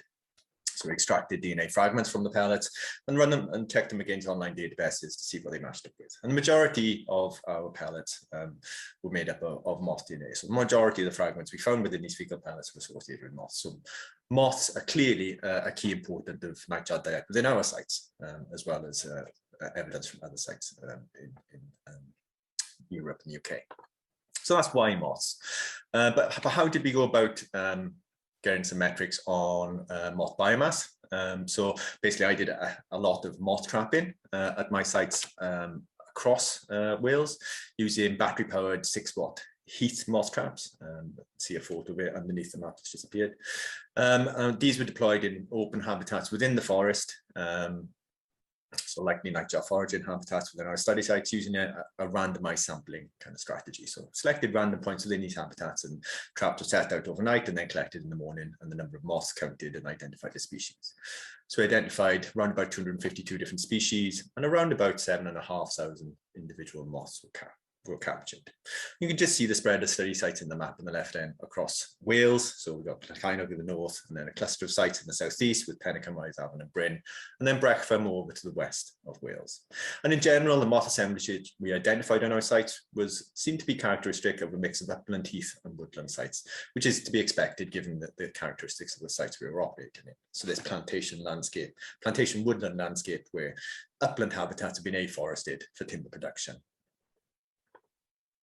But how did we go from moths, so moth counts in traps, to moth biomass? So the answer to this is we used mass measurements from museum specimens as one aspect of our work. So we went into museums, so Cardiff Museum was very helpful in this, and we measured a number, usually at least 10, more if there were, of individual species we captured, and weighed these using accurate scales to get a mass measurement. This then allowed us to convert counts into biomass. Where museum specimens weren't available, we were also able to get mass measurements from the literature, and this Kinsella paper was really helpful in providing mass measurements for a variety of different species in the UK. So that was available as a preprint prior to 2020 as well. So it was a really useful data source for us. So that enabled us to go from a species count per trap to a biomass per trap measurement. And this was then modeled as a response variable in a number of different statistical models, alongside variables that might be of importance, so things that might drive moth biomass, so things like temperature and wind speed, things we know they're important to invertebrate behavior and invertebrate activity, alongside things like vegetation seasonality and vegetation productivity. So we measured these remotely using things like NDVI, and then also space and time. So how did these things vary through space and time across our sites? And we had some reasonable fits with our models. We were getting around about 60% of the deviance explained by our best model. So this gives us some confidence that our model is capturing quite a lot of the variation that we observe in the data across our sites, and can give reasonable predictions then of biomass through time and space. But what did we find was really important, and what was driving biomass within our models? We found that there was a strong effect of day of the year, so a strong temporal pattern in moth biomass availability, with a seasonal peak in moth biomass in the middle of the year. So associated perhaps with that vegetation greening, and you've got this phytophagous life cycle, also plant-eating stage of moth caterpillars, and just this pulse of biomass occurring around the middle of the season. We also found the minimum temperature was a really important driver of the biomass we found within our traps. So that was another key thing. We also looked at some habitat variables, and this allowed us to then spatially predict using some of the habitat variables we got for our sites, looking at things like time since felling. So how long has an open area within the forest been cleared for in time, in years? And this gives it, this is kind of a rough proxy for vegetation development. And alongside this, in the graph you can see on the screen there, we've got time since felling plotted against vegetation seasonality. So how green an area is, what's the difference between its peak winter green and its peak summer green, so how seasonally green it is, which gives us kind of measure of the level of coniferous woodland cover and native vegetation cover. So probably the higher the native vegetation cover, the greater this seasonality. And we can see the higher we got as sites move through time and they develop the vegetations, a more native vegetation cover, then more moss generally, more moss biomass is predicted to occur. And there's more details on this in our paper on moth biomass and diversity that's published in Forest Ecology and Management. But this really allowed us to go from counting moths in traps to moth biomass, which is really important metric that we used in some of our other work on movement. But what were we doing to record nightjar movement? So alongside the moth trapping work, we were doing a lot of GPS tagging. I should just say as an aside, there is a nightjar nest in this slide with a bird sat in it if you want to look for it while I'm talking. So we trap nightjars using mist nets and tape lures, a pretty standard approach in the breeding season at our sites, and we deploy GPS nanofix tags in a tail-mounted way, and these are deployed on individuals from between 14 to 21 days before we had to recapture them, retrieve them as their loggers. These work quite well, and we deployed around 35, retrieved 25, recorded a total of around about 22,000 points with an average of around 880 points per individual, and around between 4 to 16 nights of data per individual. Oh, and there's the nest in Nightjar. So what did we do with this data? So the first thing we did was we visualized it. You can see a nice GIF of some movement from our Bryn site on the right there. And then we fit some models. We fit movement models using continuous time movement modeling. And this allowed us to get kernel density estimates for the home range, so 95% kernel density estimates. And CTMM models were fit using maximum likelihood and ranked an AIC, select the best model, so the best fitting model for home range. And this showed that we had home range sizes of around about 119 hectares on average. But we had a significant difference between males and females. So males had a significantly larger home range size in our study, with females having a significantly smaller home range size. But there's quite large standard errors around these, suggested of quite a lot of individual variation. And I should say that our female sample size was significantly smaller than our male sample size. We also used this home range data to look at, in combination with our biomass data, to see how home range size was affected by available moth biomass within the home range. So we predicted from our moth biomass model we talked about earlier on to the home range area, given what we knew about the habitats present and the temperature and the weather within the tracking period, and produced a mean moth biomass estimate for the home range for each individual bird. And then we plotted this against the home range size to see if there's any relationship. We built models and then plotted from those. We found no significant relationship between the sexes combined model and a female model, so there was no relationship discernible there. But when we separated males out and did it for males only, we found this significant relationship between home range size and the mean or the average moth biomass available within the home range. So as moth biomass availability increased within the home range, then the home range decreased in size. But we didn't only look at home range size, we also looked at the foraging behavior within tracks. So we clustered track and movement data into foraging type behaviors, so high tortuosity, low velocity kind of behaviors, and commuting type behaviors. We've got go fast and straight, so high velocity, low tortuosity. And we used the MBC, which is this expectation maximization binary clustering approach to do that. And that allowed us to cluster these points into these two different behavior categories, foraging and non-foraging. You can see the yellow in this map shows the foraging behavior and blue the non-foraging.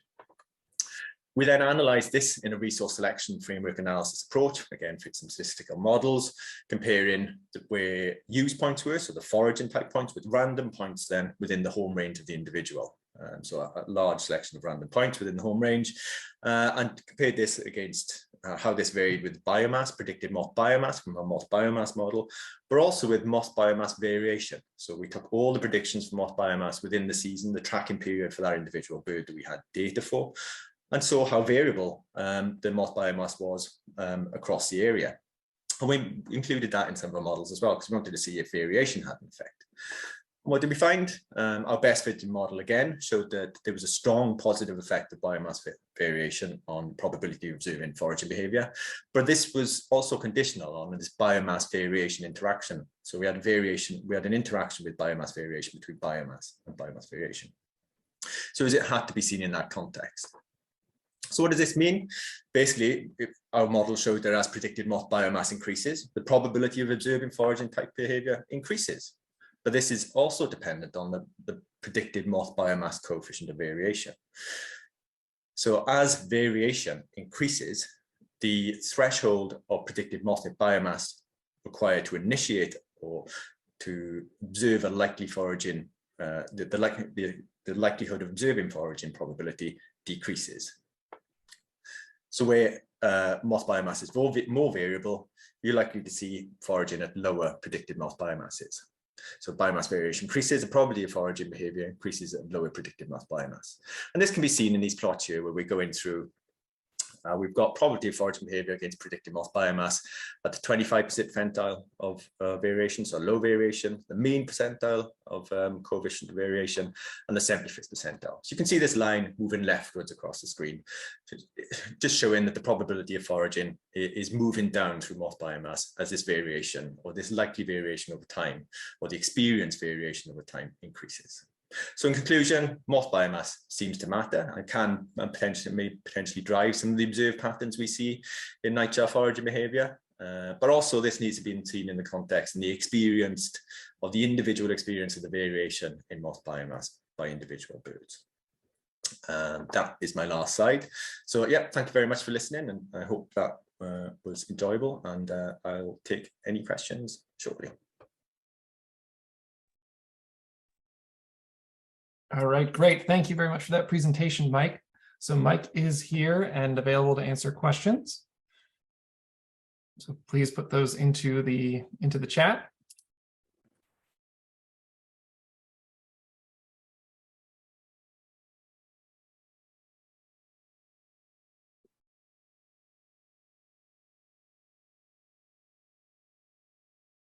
All right, you've got a couple questions coming in here. So this is from Richard. So how did you ensure the light traps fell within home ranges, or did you put the traps out after you had measured the home ranges? So the moth trapping was taken as a separate exercise and was randomly placed throughout open habitat within our study sites. And then we generated predictions from the model of moth biomass that we had from those random sample points within nightjar foraging habitat, basically. Great. And Devin asks, what is the reason for selecting moths as a preferred food source? Ooh, I don't know. I think probably within the context of our sites is probably availability. Moths are more available and greater biomass available than other species, so things like tipilids and beetles are less available within the plantation forestry that we're studying. Sure. All right, we have another moment here if there's another question. Okay, so Alicia asks, did you, where is it? There we go. Did you say that you measured NDVI? Do you think NDVI correlates well with moth biomass?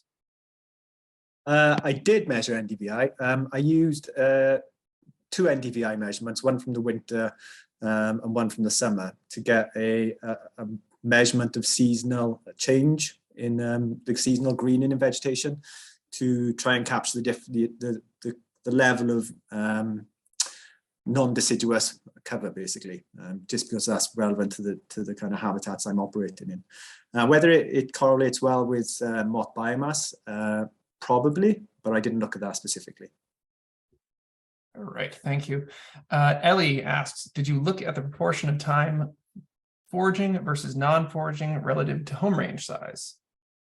No, I haven't actually. No, that's an interesting question, something to look at. And I think we have time for one more question here. Mark asks, can you speculate on how much you think visibility means for moth use? On how much visibility of the moths? I assume that means. Yes, I think so. Yeah, I'm not sure. I haven't done any detailed kind of quantitative work on it, but it is remarkable from some of the species and the fecal records and things we looked at, that a lot of the species that were being captured were more visible to the human kind of photoreception or, coloration. And so there seemed to be a greater proportion of white moths and things like that in our samples than perhaps might be found just by random sampling. But I haven't done anything quantitative, so I can't really do more than speculate. Sure. Well, that's all Mark asked for you to do. So perfect. Thank you for answering those questions for us, Mike. Appreciate it. And thank you for your presentation. No worries. Thanks for the questions. All right. So we will move into our final presentation of this session. So our final presentation is titled Patterns of Eastern Whippoorwill Prey Selection and Availability in Illinois. This presentation is presented by Grant Wytinski. Grant is a master's student at the University of Illinois, Urbana-Champaign, where he is researching prey availability and selection of eastern whippoorwills in Illinois by conducting insect surveys and fecal DNA metabarcoding. We will have that presentation going in just a moment.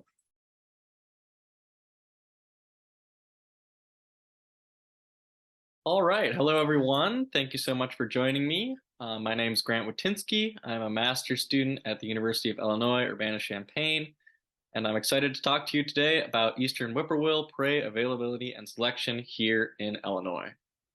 So first, I'll start off with a little bit of background on whippoorwills.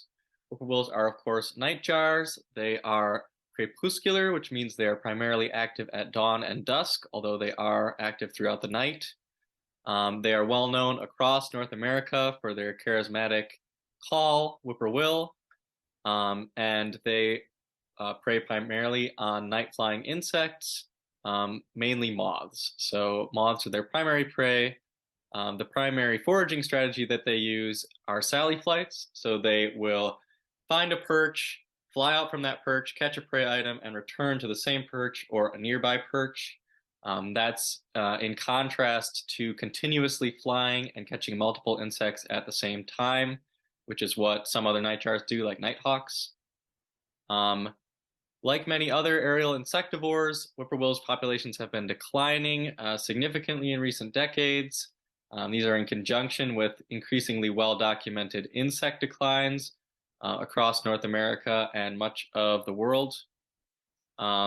Just to put a number on it, in 2019, North American whippoorwill breeding populations were estimated to be at 40% of their 1966 levels. So over those about 50 years, just over 50 years, they declined by 60%. So pretty significant declines in the past several decades.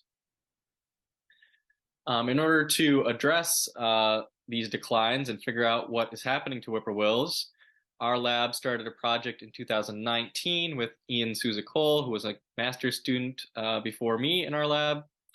And just to summarize his results very quickly to give you some context for my own research, Ian found that whippoorwill abundance at field sites in Illinois was positively associated with the abundance of large moths, and it was negatively associated with nearby human development. Additionally, Ian also collected whippoorwill fecal samples from many of the birds that he captured during his research, and the DNA metabarcoding analysis that we ran on those fecal samples found that almost 80% of the identified sequences from those samples were medium to large sized moths. So larger sized moths make up the vast majority of the diet that we were able to determine from these samples. Beetles and cockroaches also made up smaller percentages of the diet, as a note. The last point that I'll make based on Ian's work is that he found, based on the radiotelemetry data he collected, that whippoorwills are active for only a few hours per day compared to diurnal species and some other nocturnal species. They're only active, or they are primarily active at those dawn and dusk hours, like I mentioned earlier, but they can also be active for longer periods when more moonlight is available. So we think that when more light is available by which they can hunt, they can see their prey better, they're able to stay active for longer periods and take advantage of that time to forage. All right, so that brings me to my own research questions. The primary question that I'm going to be covering during this talk is the question of when and where potential whippoorwill prey species are active in their breeding habitat. So whippoorwill breeding habitat is usually, at least here in Illinois, associated with a mixture of woodland and open areas with lots of forest edges. We are curious as to where within that gradient of habitat from the forest, edge, and grassland whippoorwill prey species are active. So that means primarily those large moths, but also beetles, cockroaches, and other insects. And then the other part of that question is what factors drive the activity patterns of those prey species? So are there patterns, like I mentioned, of habitat, or is it a pattern of time of night? Are they more active at dusk or in the middle of the night or before dawn? Or are there some other environmental factors like temperature or humidity or moonlight availability that are influencing the available prey for whippoorwills? So in order to address that question, we designed a study in whippoorwill breeding habitat using bucket traps. So for those who aren't familiar, a bucket trap is an insect trap that uses a UV light in the middle. If you look down here on the bottom right of your screen, you'll see the UV light in the middle of the trap. 3 plastic veins are oriented around that light. So when an insect at night is attracted to the light, they collide with a clear plastic vein, fall into this funnel, and are captured inside the 5-gallon bucket at the bottom. Inside that bucket, there's a small jar of ethyl acetate, which is a chemical that kills the insects so that we can process them later after freezing them. In our design, we had 9 traps in each of our bucket trap transects, and each of those traps, or those 9 traps, were divided into 3 groups of 3, 1 in each of the 3 habitat types that we were looking at. So 1 group of 3 was in forest habitat, 1 was in edge habitat, and then 1 was in grassland habitat. These groups of traps were spread out by 75 meters so that they wouldn't interfere with each other, because our estimated sampling radius for these traps is 30 meters or less. And in each of those groups of 3 traps, there was a trap set for a different time. So the first trap was lit for 90 minutes after civil dusk, and civil dusk is about 30 minutes after sunset. So it's lit during those hours just after it becomes dark.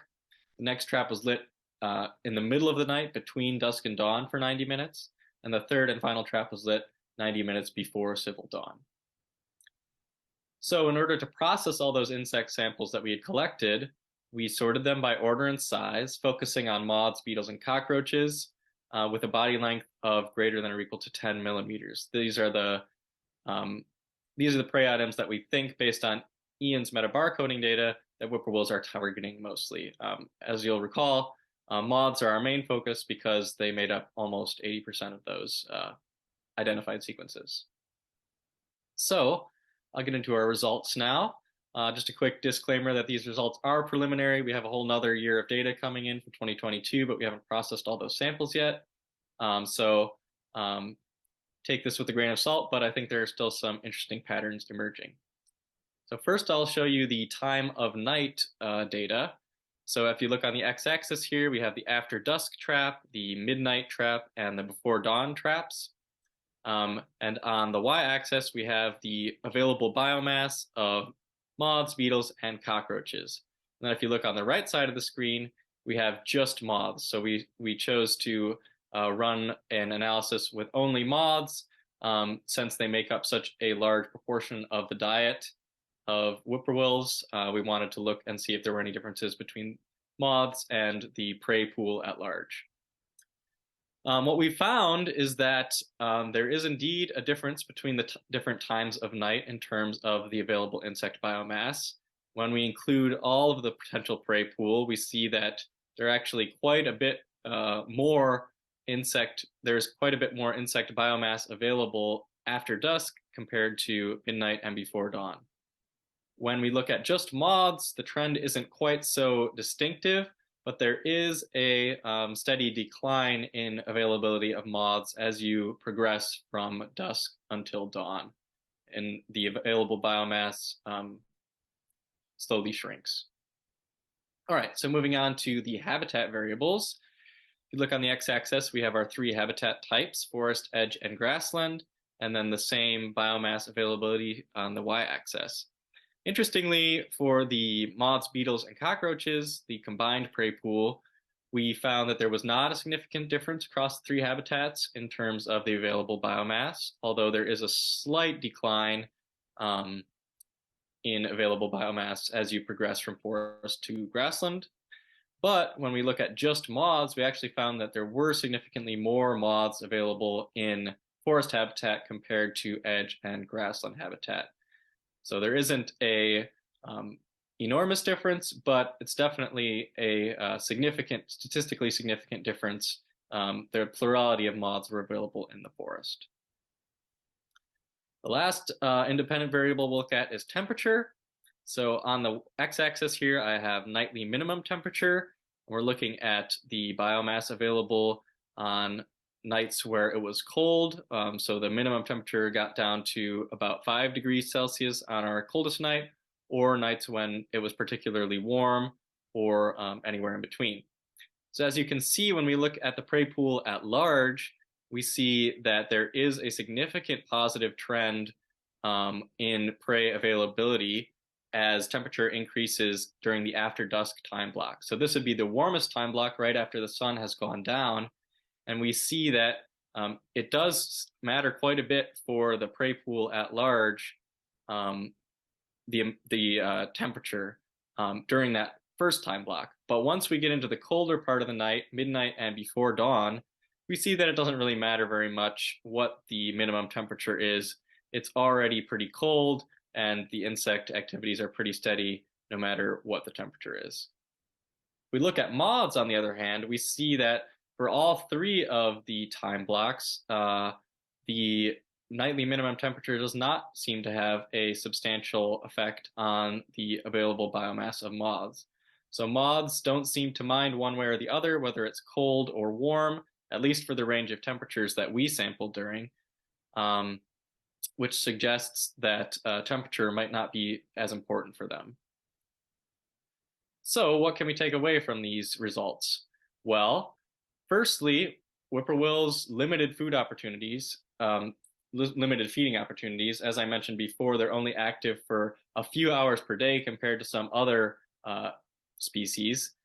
We find that their limited feeding opportunities are likely reduced even further by the decreasing availability of prey biomass as the night progresses. So that after dusk time block is the primary time when whippoorwills are able to forage when there are a lot of insects active. But that insect levels decrease as the night progresses. So when whippoorwills are foraging in the middle of the night or before dawn, they might not have as many opportunities to find quality food. Next, we find that moths appear to be associated with forest habitat. So the plurality of the moths that we found, the plurality of the biomass of moths was occurring in forest habitat. So whippoorwill affinity for forest edges, which is observed in lots of studies, they're usually observed foraging on edges of forests, likely strikes a balance between food availability and light by which to hunt. So the food is decreasing as you go from forest to prairie, but the light level is decreasing as you go from the grassland to the forest habitat where there's more shade, and there's less ambient light. So whippoorwills need to strike a balance there. They need to be able to see their prey so they can hunt, but there needs to be a sufficient amount of prey available for them to catch. So forest edges are likely striking that balance for them. Lastly, temperature is not as important for large moth availability as expected. So interestingly, it seems like it does not matter too much what the temperature is. There will still be some moths available. It's likely that factors like habitat and the time of night are more important for moth availability. But there might be other factors at play which we're interested in looking at in the future, humidity and moonlight being some of the more important potential independent variables that are influencing the activity of moths and other insects. So with that, I will say thank you to everyone for listening. Thank you to all these great people that helped with my research. I really appreciate it. And I'm happy to take any questions and hear any comments. Thank you. All right. Well, thank you very much for that, Grant. I think we have time for just one question here. And let's see, you've got one right off the bat. So where are we here? You've got one from Mike here. So for moths that are active all night, wouldn't the after dusk trap collect those moths and not allow them to be captured at a later time in the night in terms of your study design? Or were the traps at the same location but different times set at different nights? No, that's a really good point. So that's one of the things that we ended up changing for 2022. We actually spread our traps out more within each habitat so that they would not interfere from each other. We think that there might have been some moths that were active, the moths that are active all night, being captured during that first time period, and then sort of eliminated from being captured in later time periods. But so far, from what we've seen in our 2022 data, it looks like the trend does persist in that the moths are mostly active during that first time block, even if we spread out the traps. All right, great, thank you. So you do have another question there in the chat, so I encourage you to keep the discussion going there. We do need to move on with our agenda, but thank you very much, Grant. Appreciate it, great presentation. Thanks. Okay, so we are now moving into our keynote presentation for the day, which is titled Parallel Declines in Insects and Insectivorous Birds, Food and Data Availability. This presentation is presented by Eliza Grames and Eliza is an interactive, integrative biologist who studies the effects of rapid global change on population and community dynamics with a special emphasis on birds and insects. She is currently a postdoctoral scholar in Matt Forrester's lab at the University of Nevada, Reno, working on the effects of land use and climate change on butterflies. She also coordinates the EntoGem project, which identifies and catalogs long-term insect data sets to understand and mitigate insect decline. All right, we will start that presentation up in just a moment.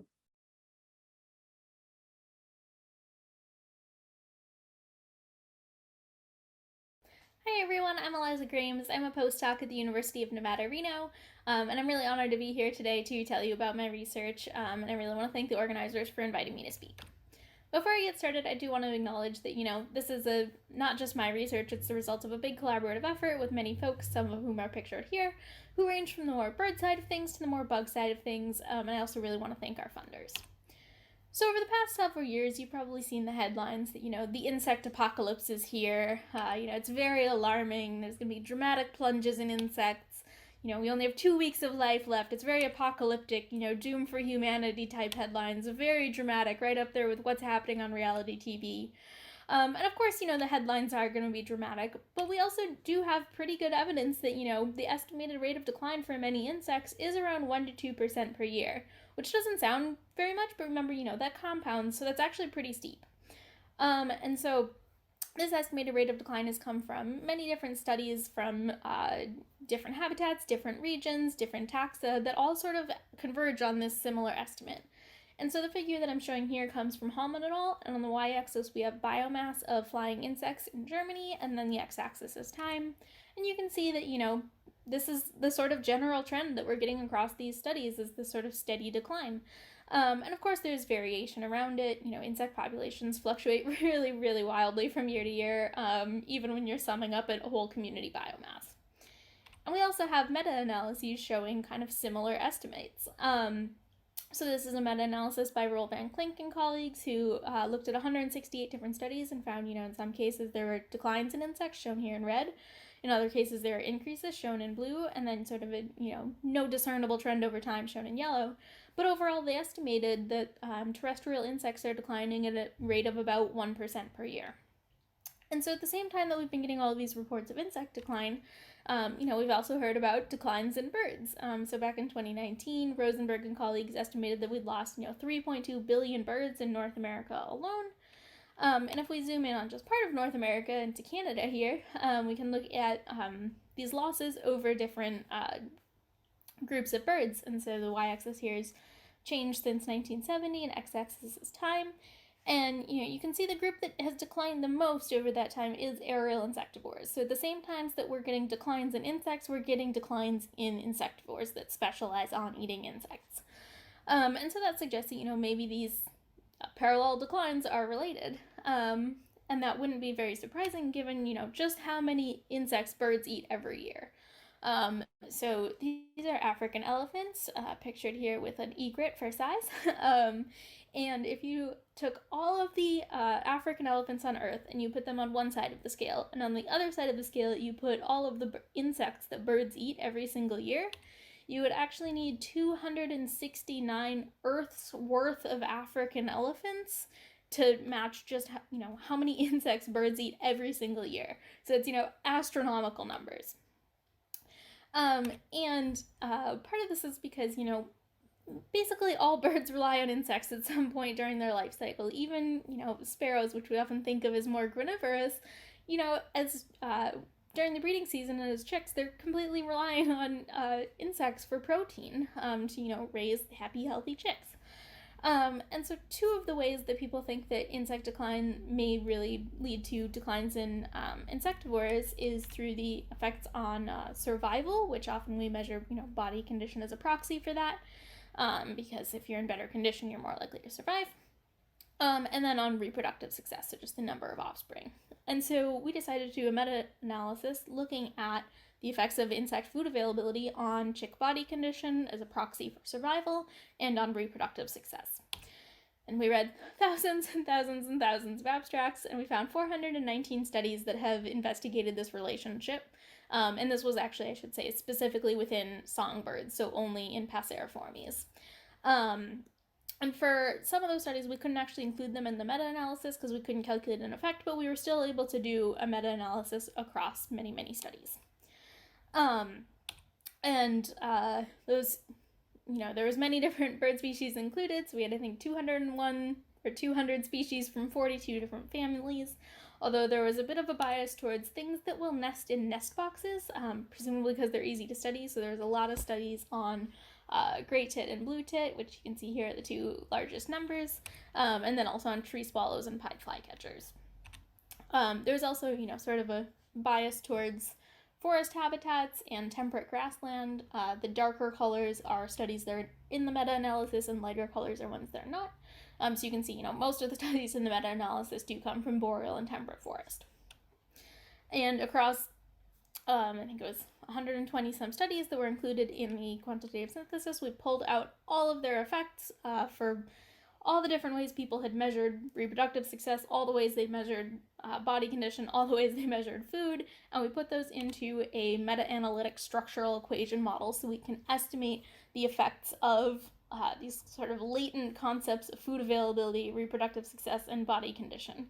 And I put the whole model up here in case there's any other path analysis dorks like me who really want to see all of it. But for most of us, we can just look at the center bit because that's the part that's really important to understand. And so here we have food availability treated as a latent variable that can be measured by these 4 different ways that were the most common ways we found people measuring food availability. And its effects on reproductive success, again, measured several different ways, or on body condition, measured several different ways. And this estimated coefficient here is standardized, so that means that for every 1 unit increase in food availability, however you measured it, you should get an estimated 1.25 unit increase in reproductive success, however you measured it. And same thing for body condition. For a 1 unit increase in food, you should get about a 0.83 increase in chick body condition, which is linked to survival. And what's really interesting is that we see this negative relationship between reproductive success and body condition. And what that suggests is that when birds are in food-limited conditions, they face a trade-off and essentially have to choose between allocating food resources towards having more offspring or to having, happier, healthier offspring that are more likely to survive and become part of the breeding population. So we have, pretty good evidence that food is limiting for breeding songbirds, and that declines in food availability would have pretty severe consequences for population dynamics. And we also looked at this a second way. So we did pairwise meta-analyses between each of these combinations of variables. So for example, the effect of biomass on hatching success across all the studies that had looked at that relationship. And that's what's shown here. So this x-axis is the cumulative effect from a random effects meta-analysis of however many studies were included. And then the number of studies is shown by the size of the dot, which also shows where the effect is. And so if it's to the right of 0, that means that however food was measured, has a positive effect. And if it's to the left, it has a negative effect. And there's, our 5 measures of reproductive success, 4 measures of body condition, and then 4 different ways that people measured food. And the general takeaway here is that, every single one of these estimated effects from the cumulative or the random effects meta-analyses of, up to, I think this was like 44 studies or something, they're all positive. Every single one of these effects is positive. And of course, some of the confidence intervals do overlap 0, but in general, we have pretty strong evidence that food is limiting and that more food is always better for songbirds because it's going to increase reproductive success and body condition. And we assume this is also true for other insectivorous birds as well, even though we didn't include them in the analysis. And so, if food availability has a really positive effect on body condition and reproductive success, that means that declines in food will have, negative consequences for chick survival and also recruitment into the population. And so, we do have pretty good evidence that this matters for birds. We have pretty good evidence that insects are declining at about 1% per year, but there's still a lot to understand about insect decline. What's causing insect decline? Where are the declines happening more? Are there regions where, insects are benefiting or doing well? And so, it's really hard to do a meta-analysis on a global scale. And so this is, the best one we have so far. But also we know that they're missing at least 100 studies that have 10 or more years of insect data that could be added to this analysis to build a better picture of what's going on with insects globally. And, I think that's mostly because we have an exponential increase in the number of publications that come out every single year. And so it's really hard to do a global meta-analysis when there's so many papers to sort through. And so back in 2019, we started this project called EntoGEM, which is the Entomological Global Evidence Map. And what EntoGEM is doing is trying to find all of the insect population and community studies that could be used to understand insect decline, so that, anything that can be used to estimate a trend, even if it's just 2 years of data, and putting it into an open framework to make it easier for people to find these studies and use them to be able to understand insect decline. And so we started out with a group of entomologists, conservation biologists, ornithologists, meta-analysts, information retrieval specialists. We came up with a plan for how we would search the literature, which types of studies we would include and which ones we would exclude, what types of metadata we would pull out, and then, how we would actually prepare all of this information, make sure it was easy to access and use. And one of the first things we had to figure out was how to search for insect population trends. And because, insects can be described so many different ways. They're decomposers, pollinators, bees, hymenoptera. You can use common names, scientific. And we ended up coming with about 1,500 synonyms for insect. And then we searched really broadly in 16 different bibliographic databases. And we had over 600,000 articles that were retrieved by our search. But since we searched 16 databases, luckily a lot of those were duplicate records across databases, and so we used this R package synthesizer to remove the duplicates, and we ended up with 130,835 unique articles to read, which is still a lot of articles to read. And part of the reason that there are so many is because when you search for changes in abundance in insects and you put that into a search database, you get out a lot of changes in gene abundance in Drosophila, because they're insects. And so we used a text mining approach to apply a bunch of terms that indicated long-term monitoring to our set of articles and filtered into studies that were most likely to be relevant and others that are lower priority but that we're still going to read through. And that gave us 7,000 articles to focus on. So we uploaded those to this platform called SysRev, which anybody can join in on the screening process then. And we have a record of who's looked at every article, and it's all open and transparent of what the decisions have been made for what gets included. And then we used those decisions that people added to the articles of whether or not they should be included to fit a model predicting the probability that someone would include an article if they read it for the rest of the, 123,000 some articles still that haven't been looked at. And we use cross-validation to sort of figure out what the benchmark is that we could use. And around 0.2, we can exclude a lot of articles that are not relevant, just automatically based on the terms that are appearing in the title, abstract, and keywords. And we're still going to miss some that should be included that are relevant, but it's not as many as the many, many, many that we can get rid of. And so we're using that then along with our full library of articles and then some automated taxa tagging. And we use that to set up some taxa-specific sub-projects. So we have one on hymenoptera, so bees, wasps, and ants. One on odonats, so dragonflies and damselflies, which you can read in Conservation Science and Practice. And then one on moths specifically. And the results of all of this go into an open database. It's a Shiny app that people can access to pull bibliographic data for studies based on how long they are, which insect orders are included, how they were sampled, and some other sorting features. And as we were going through entering all of this information, we realized that there's a big group of studies that we're missing, which you might be able to guess what that's going to be. It's that ornithologists collect a lot of insect data, so much insect data. And so this is, I think it's a 26-year study of Chironomidae, which are midges, and it hasn't been included in any of the meta-analyses to study insect decline. And that's probably because it's described as protein food. So this was a study looking at harlequin duck food in Iceland. But it's this really fantastic time series of insect data. Similarly, we found, omega-3 fatty acid data, ecological factors, swimming organisms, food resources, prey availability, and these are not terms that entomologists are going to look for when they're trying to find long-term insect data.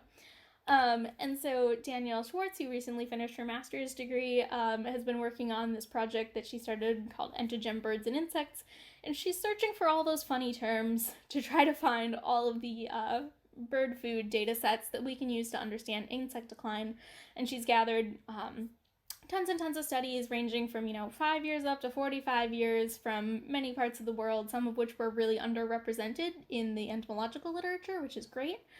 And I really encourage you, if you're interested in this topic, if you're interested in insect decline or conservation and the interactions between birds and insects, please do reach out to Danielle. She's always looking for collaborators, open to anyone joining in on the project who wants to help screen articles, point towards data sets that we haven't found, or if you have a data set that, it just hasn't even been published yet, it would be great to know about. And then I also very quickly wanted to put in a little plug that Entogen is actually part of a broader network. So there's a research coordination network funded by the National Science Foundation on the status of insects. And so we're looking at, what are causes of decline, consequences of decline, especially for birds. So the meta-analysis that I presented to you is, one of the first projects coming out of a working group looking at the effects of insect decline on birds, and then solutions. And so many, many more working groups. And so if you're interested in this topic, please do reach out. We'd love to have more collaborators involved, including people who are thinking about bird conservation in the context of insects. And with that, I'll be happy to take any questions.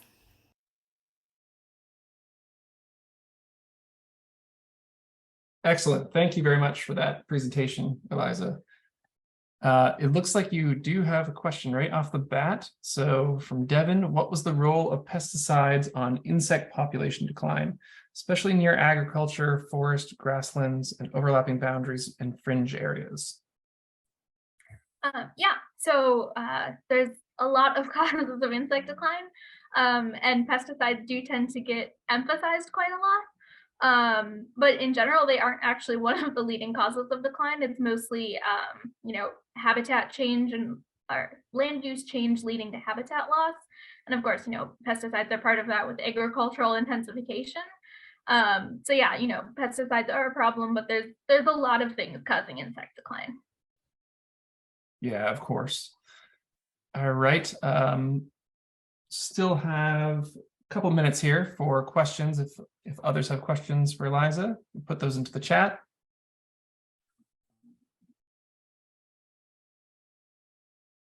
Oh, and I guess actually I missed part of Devin's question, which is about the boundaries. Oh, yes. There is that is a problem with especially edges where you get agricultural habitat next to forest because there's spillover. So it's not just that the pesticides are only in the agricultural habitat because they're drifting and entering forest too. So yeah, it is an issue, especially at boundaries. Great. Yeah, thank you. Thank you for catching that piece of the question as well. Okay, so if there are no other questions at this time, we can continue to take questions in the chat, and we will segue to our next portion of the meeting today. Thanks again, Eliza, for your talk. It was great. You're getting compliments there in the chat as well. Okay, so at this time, we're going to transition over to our break session, which we will also simultaneously be running our breakout sessions. So I'd like to to bring my fellow steering committee member, Maria Beckermans, to introduce the breakout rooms and logistics. For those of you that are just taking the break, we'll be resuming at 1845 UTC. But yeah, I definitely encourage everyone to take part in the breakout sessions and have some good discussions. All right, thank you, Logan. Thank you so much for that talk, Eliza. That was wonderful, and I'm sure many of us are going to be looking into contributing more information or learning from the project, so thank you. We're excited to offer breakout rooms to everyone here to come together and discuss common topics. Today's breakout room, you have about 30 minutes. And topics, some of these topics are spilled over from yesterday, so people can continue to have in-depth conversations, or you can switch to different topics. If a topic that you're interested in is not listed, please let me know. I put my email in the chat here. I'm adding in the information I am saying. We got some suggestions yesterday, so there are a few new topics also. To have breakout rooms run smoothly and to share information with all participants, we would love if each breakout room can have one facilitator and one note taker. And we ask that after the meeting, the note taker email me their notes so we can share it with everyone participating in this meeting. Because the meetings run at different times, we're asking each day, even if the topic is the same, to sort of reassign or arrange who the facilitator is and who the note taker is. And no experience is necessary to facilitate a conversation.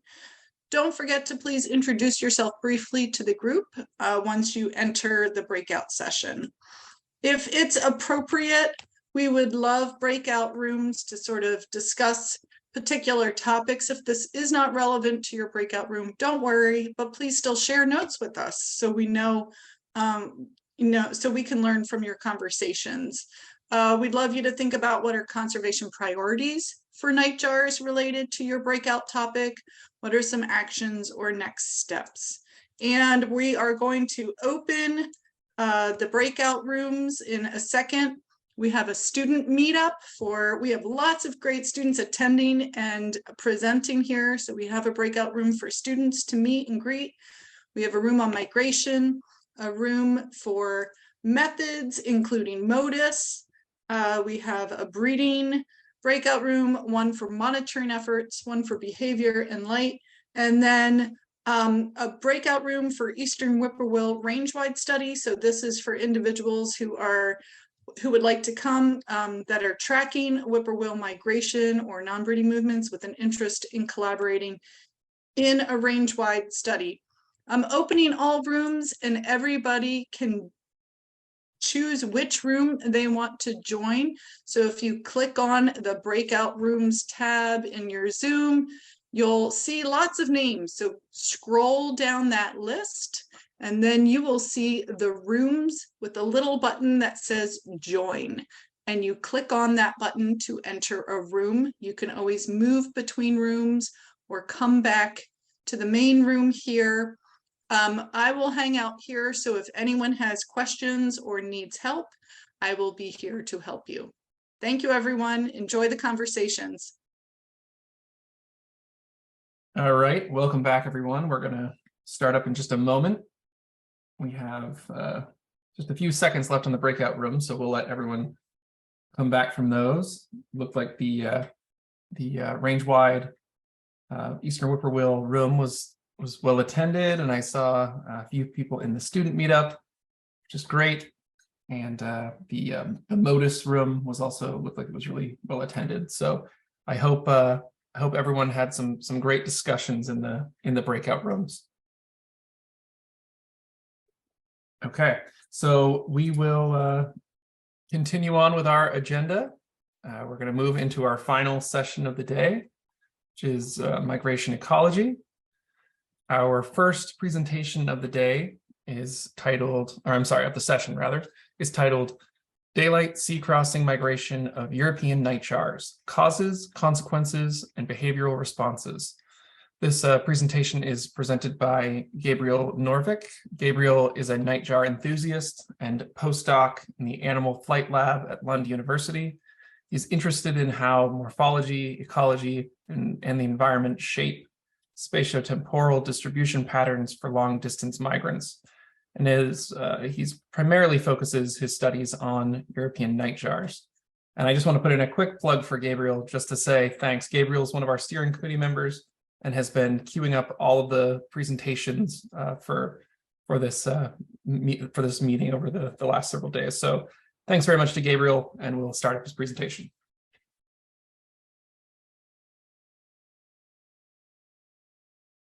Thank you for attending this presentation on the migration of European nightjars, or just nightjars as I will refer to them in this talk. Today I will talk about the specific aspect of the migration, the occurrence of daylight migratory flights across waters, which is something I currently work on together with Susanne Åkesson and Anders Hedenström. To give you a brief background, for active flyers, the cost of flight increases rapidly with body mass, resulting in a decreasing function of flight distance per gram fuel added. This means that an efficient migrant should avoid unnecessary large fuel stores. And it also means that if food is distributed uniformly in the landscape, it's most economical to travel in many short steps with small fuel reserves. However, with small fuel stores comes the risk of fuel depletion and death if safe landing is not possible, which is usually the case during water crossings. Given that nightjars are aerial insectivores, we expect them to have a preference to travel with low fuel loads over benign areas.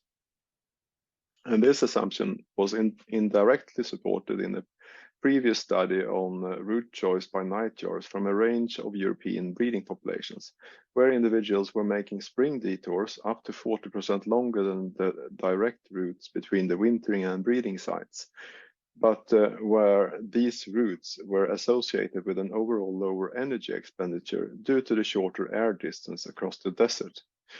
But that was under the condition that the birds were traveling light outside the barrier crossing. If we focus on the Swedish breeding population, we know from studying these birds for several years now that they consistently migrate on a rather broad front with small detours, and as a result are crossing both the Baltic and the Mediterranean seas twice every year, making the population well suited to study the behavior of sea crossings. And we have primarily tracked breeding males using various types of data loggers throughout the years, typically trapping the birds with nets and playbacks during the breeding season, tagging the birds and releasing them, after which we wait and repeat the routine the following seasons. And in this study, we aim to answer questions regarding the generality of daylight flights of nightjars, why some sea crossing flights results in daylight flights and others not. And further, we aim to quantify the fuel buffer that nightjars may carry when they are crossing a water barrier. And finally, we wanted to explore how nightjars change flight behavior in the events of diurnal sea crossings. And to answer the first question, we collected observation records of migrating nightjars from eBird and the Norwegian and Swedish species observation systems to explore the generality of daylight flights. And we also categorized the free text information provided by the observers. This resulted in almost 500 observations of sea crossings of nightjars, and we can conclude that the occurrence of diurnal sea crossing of nightjars is widespread and includes waters that normally should be possible to cross within a night's flight. In addition, the comments from the observers provide further information regarding the behavior of the birds during the sea crossing. For example, this quote from an observer seeing a nightjar from a ferry crossing in the eastern Mediterranean Sea reveals information about the low flight altitude of the bird, and also gives an indication that the bird has been migrating throughout the day during the crossing of the Mediterranean Sea. Another observation, this time from the Gulf of Oman, also inform about the low flight altitude and hints about the regularity of daylight flying nightjars in the area. My last rather dramatic example revealed the apparent risk of nightjars to perform daylight migratory flights, at least when approaching land. So what causes nightjars to perform these sea crossings in daylight? To answer this question, we used 128 sea crossing events of 26 individuals from our study population recorded by GPS. We focused on 3 variables that we suspected influenced the duration of daylight flight, which were the water distance to cross and the ground speed of the birds influenced by the wind conditions and route. And we also included the initiation timing of the sea crossing, as this determined the night time available for migration. And we found that both water distance and the timing when the birds initiated the water crossing had a positive effect of the daylight flight duration, while a higher flight speed reduced the diurnal flight time. So to explore the occurrence of fuel buffer in migrating nightjars, we used body mass data collected at Ottenby Bird Observatory, located on the southern point of the island of Öland, southeast of Sweden. And birds that arrive at the point just after the spring crossing of the Baltic Sea are often trapped before continuing north, allowing for an estimate of the fuel load of birds arriving at dawn and how this estimate changed throughout the morning as later arriving birds are trapped. And body mass data revealed that nightjars on average carry a rather small fuel buffer of approximately 10 grams, corresponding to about 12% of lean body mass after a night's flight across the Baltic Sea. And the body mass of migrants decreases with time and reaches the mean weight of lean but presumably healthy birds of the study population about 7 hours later. And given that 7 hours are approximately what it takes to cross the Baltic Sea, the mean fuel buffer matches the expected flight prolongations of a bird to initiate the water crossing near dawn. To examine changes in flight behavior of birds that continue their nocturnal migration into the day, we examined 85 sea crossings by 18 birds recorded by multisensory data loggers that sample flight activity, altitude, and ambient light for geolocation. And to give you an example how a migratory flight may look like in terms of altitude change and flight activity, here is a bird that initiated a 9.5-hour flight at 6 p.m., initially climbing to an altitude of about 1,500 meters, and then later climbed another 1,000 meters before a rather rapid descent and flight termination. On an annual scale, an actogram of flight activity illustrates the daily flight activity and how it varies across the annual cycle, depending on the relative timing and duration of the night. The dark patches are periods of migratory flights or migratory flight nights, where each vertical line corresponds to one night. And the extended line, which is visible here, correspond to a migratory flight that continued throughout the day into the following night. And here are 2 other flight nights that are extended into the day, reflecting flights over the Mediterranean and Baltic Seas. If we focus on one example of an extended flight, we see differences between day and night in 2 ways. Firstly, flight is performed at a lower altitude with little variation during the day compared to the night. And secondly, flight activity as recorded by the accelerometer drops, indicative for a change from an active flight to a flat glide flight style, typically seen in diurnal flying nightjars, as also shown in this slow-mo video visible here.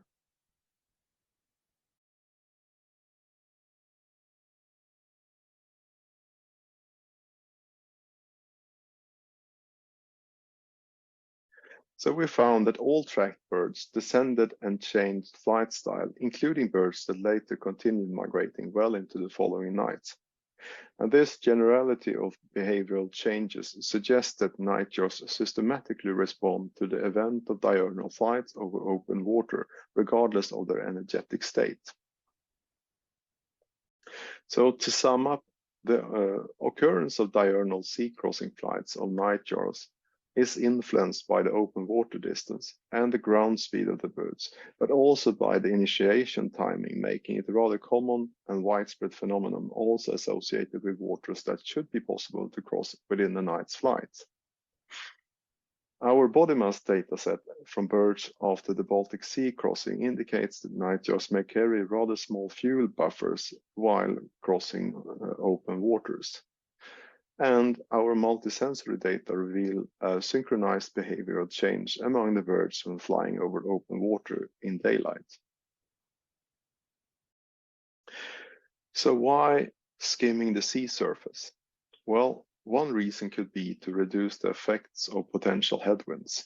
However, as all tracked nightjars descend at dawn, and given that many birds seem to experience tailwind conditions during the nocturnal flight, we don't think that this explains the observed behavior.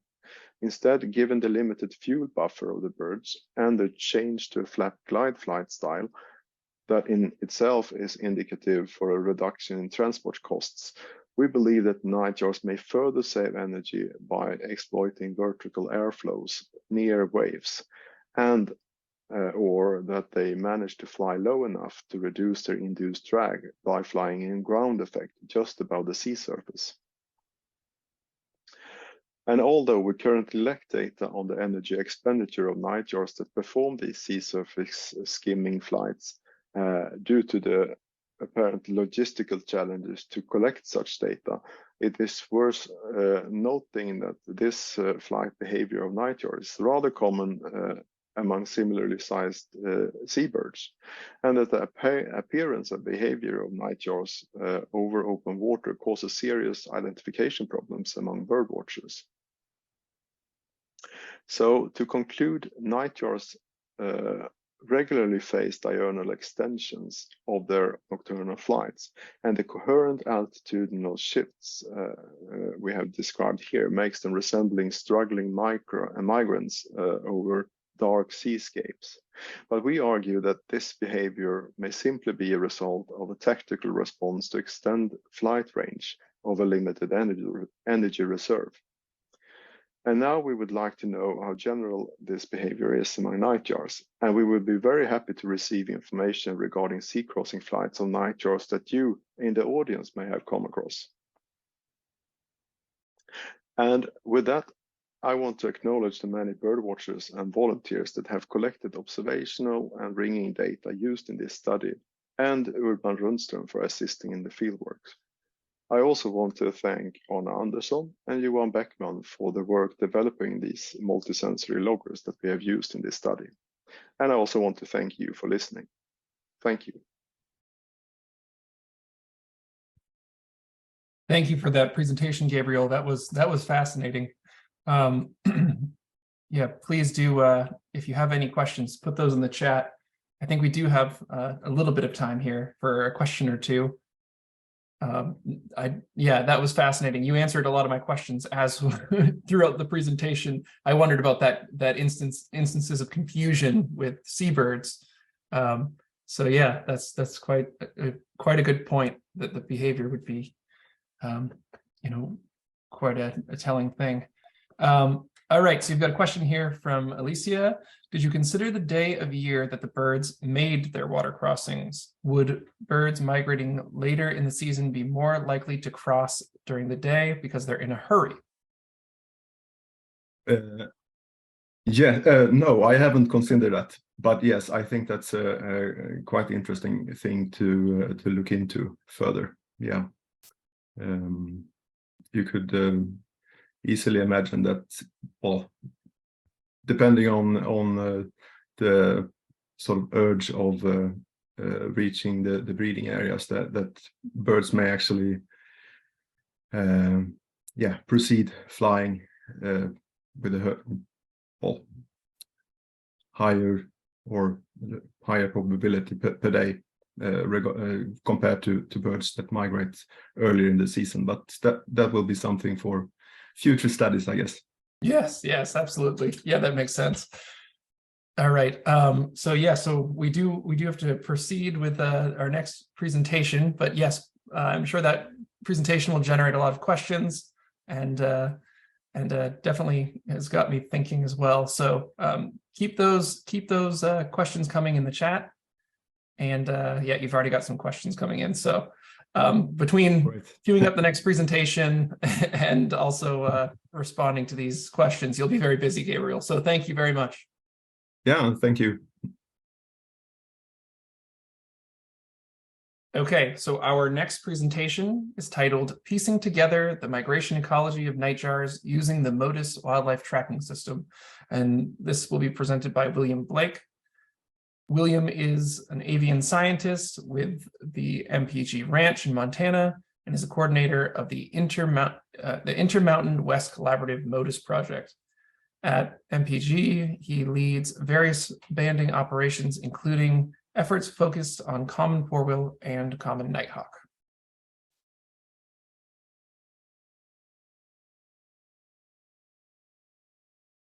Thanks for joining me for my talk, Piecing Together Migration Ecology of Nightjars using the MODIS Wildlife Tracking System.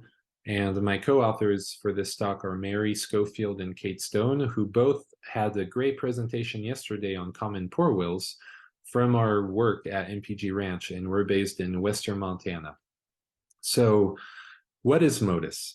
MODIS is a collaborative approach to radiotelemetry. It uses, on one end, these MODIS towers, these receiving towers with antennas that detect any VHF signal when tracked wildlife fly nearby. And then on the other end, you have these little wildlife tags called MODIS tags.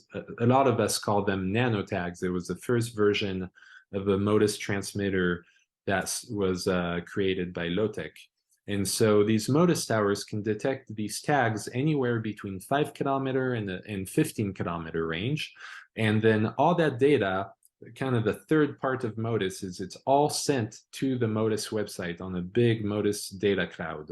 So it's accessible to everyone, to researchers, conservationists, and to the public for education purposes. Here's a quick infographic with multiple species. You have a Swainson's thrush detected in Colombia, then Panama, on its way up on spring migration back to Canada, where it breeds. You have an example of a red knot and some monarch butterflies around Ontario.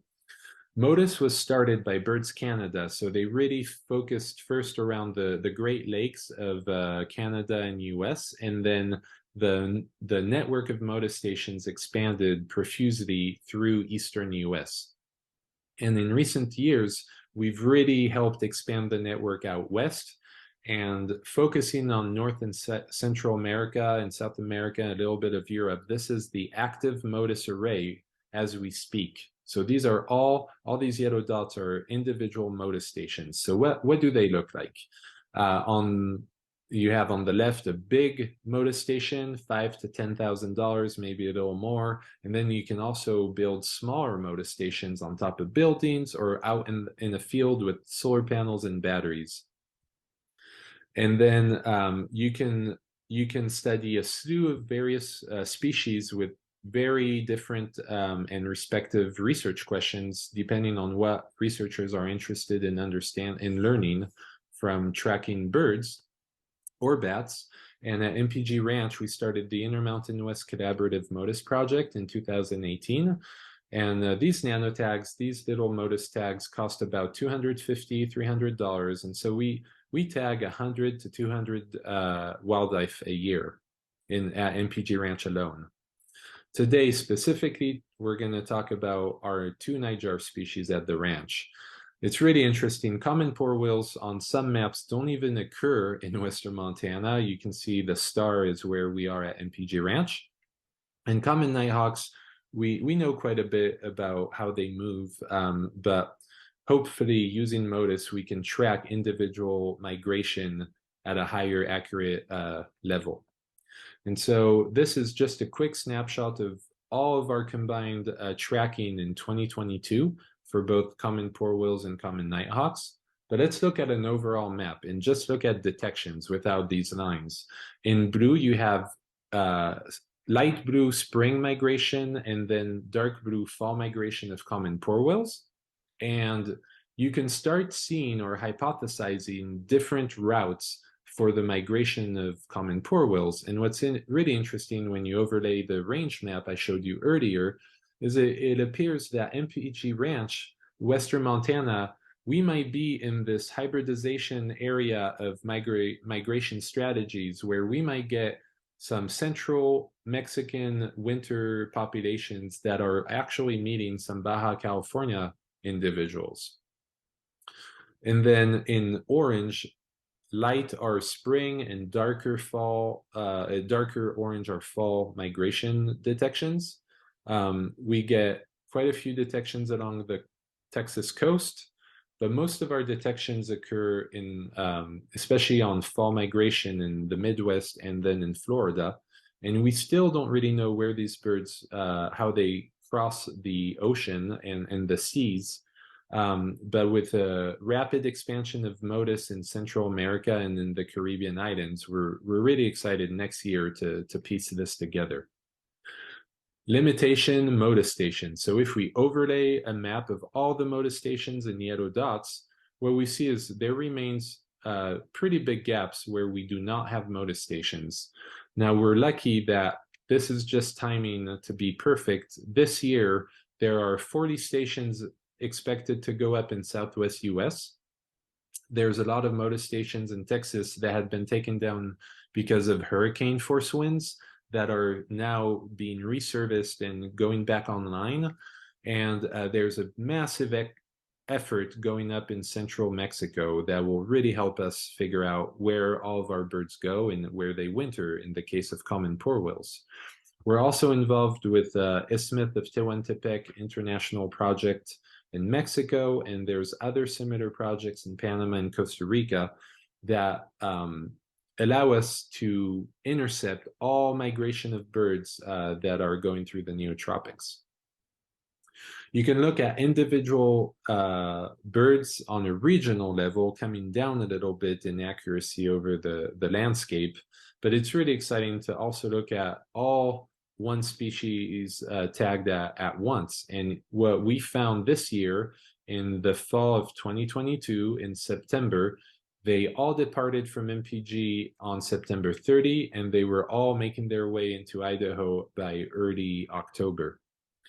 And I talked about the limitation of detections is dependent on where you have MODIS stations. And so we really wanted to make sure in the Intermountain West around MPG Ranch that we had a high level of accuracy. So we expanded the MODIS along the Clark Fork River and the Bitterroot River. And what that resulted in is we are able to now get some fairly good perhaps accurate travel estimates of how birds fly over when they leave and when they come back to their breeding grounds. And each MODIS station, so the map here on the left, you'll see a highlighted orange MODIS station with 3 directional antennas. And if you start plotting each antenna, in blue here in the graph, you have an antenna that's facing east, and then in orange, you have an antenna facing south, and you can infer direction of movement because as the bird is coming closer to an antenna, you get a peak in activity and signal strength. And so you can infer time and movement and directionality of how the birds are moving across the landscape every time they are detected. You can look at arrival and departure dates. So for the case of common porwheels, we talked they left on September 30th. And for common nighthawks, they mostly left around August 27. You can look at differences in male versus female departures, not so much for porwheels because we mostly catch males. But for common nighthawks, we don't know if this is significant yet. But a lot of our females leave around a week before the males. So that's really interesting. You can look at local station data and look at descriptive activity patterns using Explore Data tab on the modis.org website. And once you start a project, you'll spend a lot of time on your Manage Data tab. But this is one of the activity patterns for one common poor will on MPG Ranch. You can see it was detected. So on the y-axis are the number of days from June at the top all the way down to when it left for migration in September 1st. And then on the x-axis, you have the hours of the day on a UTC timescale. So from 0 to 24-hour UTC. And throughout the month it was on MPG Ranch, these activity periods correspond at the nighttime. And you can see for one, the nighttime actually increased. We started losing daylight.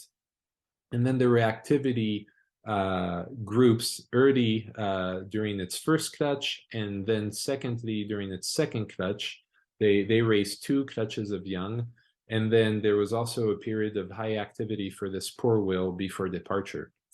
And it's almost opposite for nighthawks, where we see them on a lot during the day, and that probably coincides both with some daily activity, but also just roosting on exposed branch tops. And so our nighthawks are being detected by our stations all the time.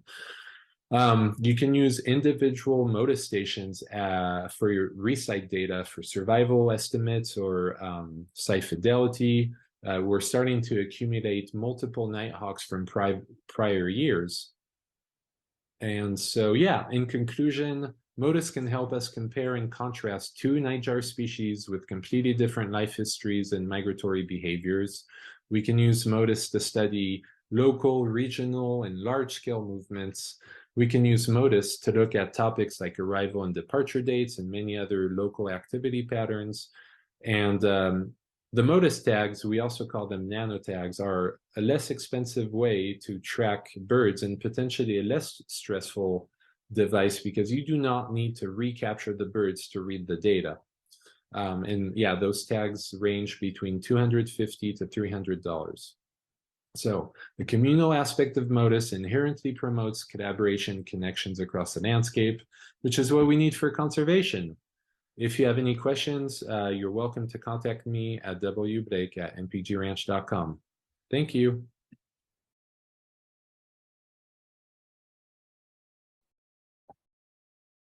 Thank you very much for that presentation, William. That was excellent. I know there's a lot of interest in MODIS within this group. Certainly, the breakout session earlier indicated that. Let's see. Yeah, so if there are any questions, certainly we can put them into the chat here. Are you up for some questions, William? Yes, I am. Excellent. Okay. So we've got a question here from Martin. It says, hi, you mentioned that hurricanes have taken down a couple of these stations. Are there any other dangers for MODIS stations you have already noticed? I would say mostly the winds. Strong winds can be detrimental to keeping the MODIS stations up and the antennas working. Ice buildup is known to potentially affect radio signals. We haven't necessarily analyzed or noticed that. And there are always fears of lightning strikes when you erect metal structures on top of buildings or in the middle of a landscape where they are the prominent points. But as far as I know, no one has noticed a MODIS station being hit by lightning yet. Great. Okay. Question from Devin here. Are there any MODIS technology specific grants to support small scale research that you know of? I know that there are state-based grants such as CSWIGs. There are also a lot of regional interests at least in North America and Central America currently, to expand the MODIS network. So depending on where you live, my biggest advice would be to either contact MODIS directly at Birds Canada, or to contact local and regional coordinators to discuss potential help if you are interested in joining the network. All right, great. Well, you are continuing to get some questions in the chat. So I know there were a handful of people saying they'd like to connect with you. So if you're up to it, you could add your email address to the chat, and people can connect with you via email if they want to continue those discussions. And we will continue on with our program here. Thanks again, William. Our next presentation is titled Full Annual Cycle Insights on a Declining Nocturnal Bird. It's presented by Ellie Knight. Ellie is an applied ecologist interested in how environmental variation across temporal and spatial scales affects the ecology and population trends of wide-ranging species. She's a statistical ecologist with the Alberta Biodiversity Monitoring Institute and Boreal Avian Modeling Project. Right, and we will get Ellie's presentation going in just a moment.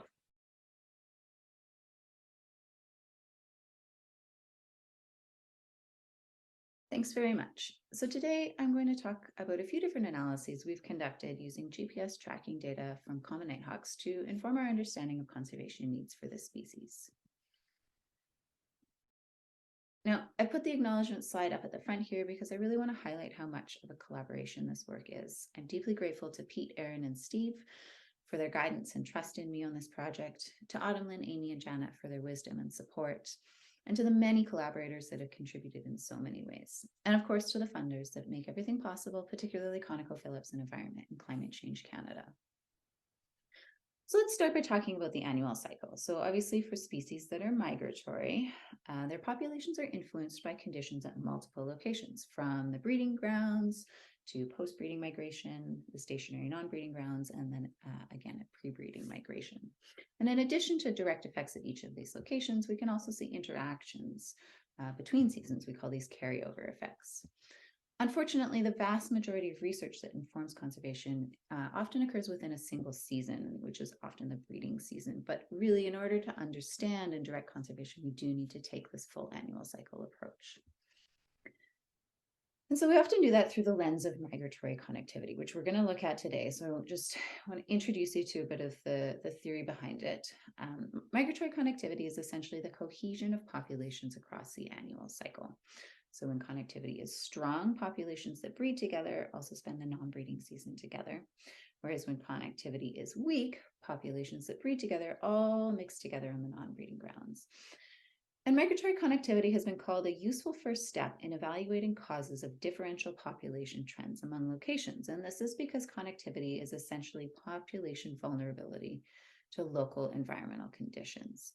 So when migratory connectivity is strong, populations stay together, and so each population is vulnerable to the local environmental conditions across their annual cycle. However, if connectivity is weak and individuals mix together, then those individuals from different populations are all subject to the same broad set of environmental conditions on the wintering grounds. And so we're going to look at connectivity and the full annual cycle for the common nighthawk today. So this is a capra-mulgid species, obviously. The species has one of the largest breeding ranges in the Western Hemisphere, so all the way from northern Canada through to populations breeding in Panama. This is a long-distance migrant, so the majority of the species we think spends their non-breeding season in Brazil, in the Cerrado and Amazon biome.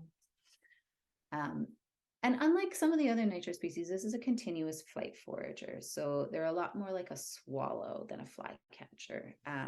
They spend more of their active time during the crepuscular period, so more during dawn and dusk, because visual cues are really important for that continuous flight foraging style.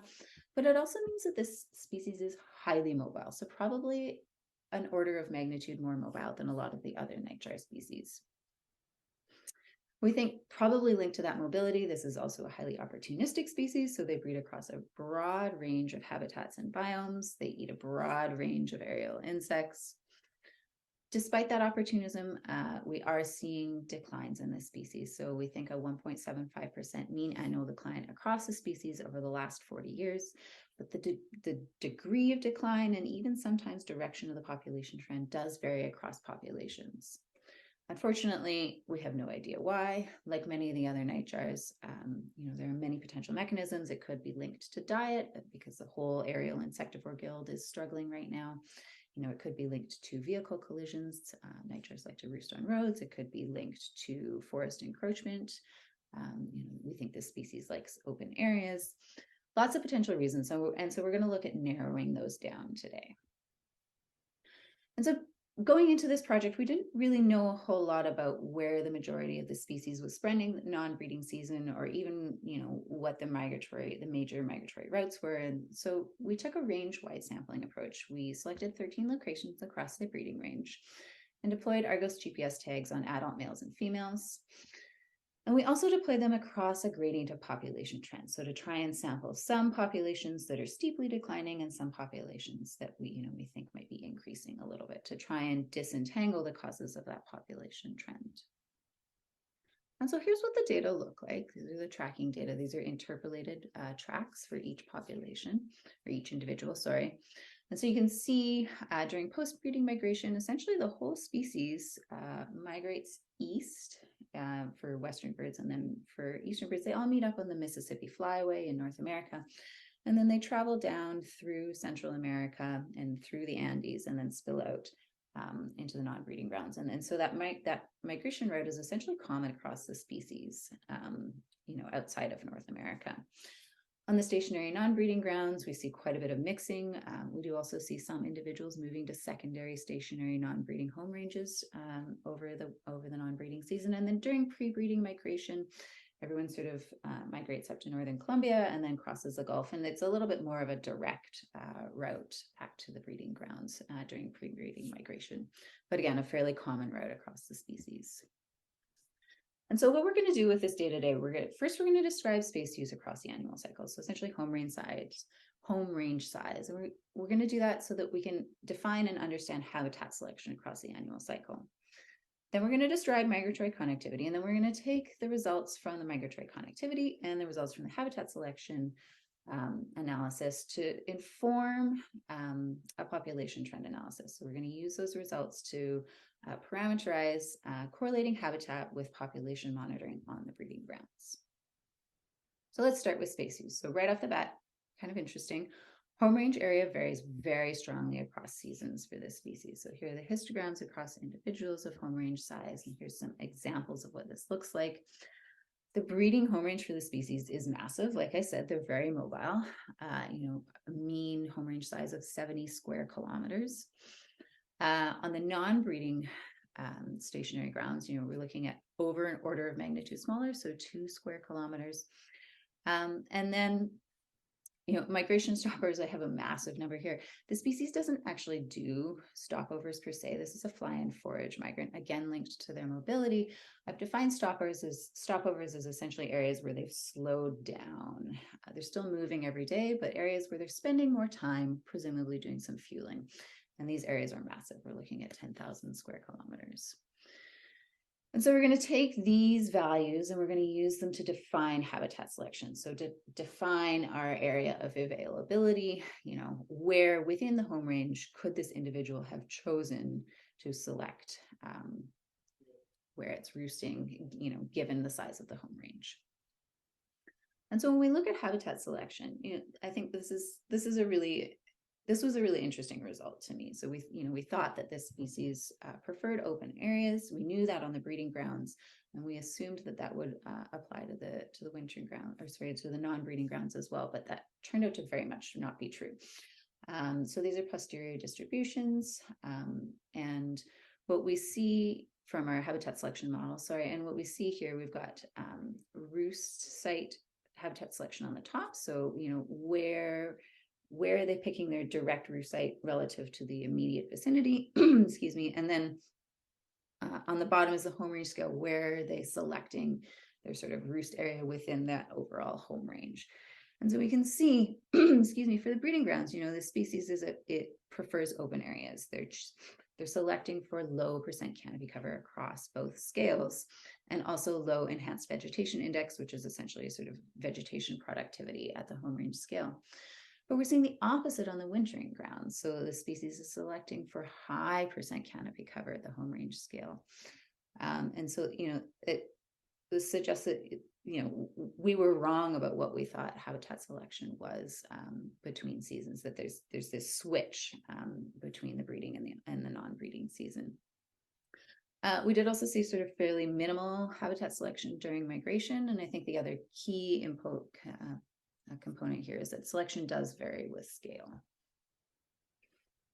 Okay, so next we're going to look at migratory connectivity. We'll switch thinking about scale for a minute and think about connectivity. So, like I mentioned, the species essentially uses a common migration route through to the non-breeding grounds outside of North America. And so we're seeing fairly low connectivity across the full annual cycle outside of the breeding grounds.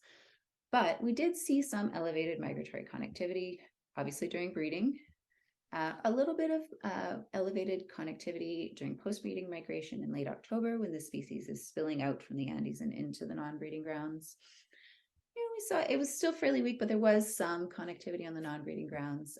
And then we did also see a peak of connectivity in pre-breeding migration before the Gulf crossing in northern Colombia. A lot of individuals we think are crossing the Gulf of Mexico in a single sort of 5-day, 3,000+ kilometer flight. And so obviously fueling before they undertake that flight is probably pretty important. And so we're going to use these areas of elevated connectivity as times and places where we think the conditions that individuals are experiencing might be driving population trend. So we're pulling values from those regions, and then the environmental conditions we're going to look at are informed by that habitat selection analysis. So, we think forest cover is really important. So we're going to look at cumulative forest growth. We're going to look at cumulative crop conversion. Then we're also going to look at annual drought index, because we think this is something that's probably pretty important for the capra-mulgets. We're going to do this from 2002 to 2019. And so let's look at the results. So this is, we're going to go through each of the seasons of the annual cycle. So first on the breeding grounds, we're seeing some negative effects of drought index, but they're fairly weak compared to our habitat effects. So we're seeing fairly strong negative effects of forest growth, especially in the east on common nighthawk breeding populations, and then fairly strong effects of agricultural crop conversion, especially in the west. During post-breeding migration, not a lot of strong effects. We're seeing some mixed effects, but primarily positive effects of forest growth during post-breeding migration on population trend.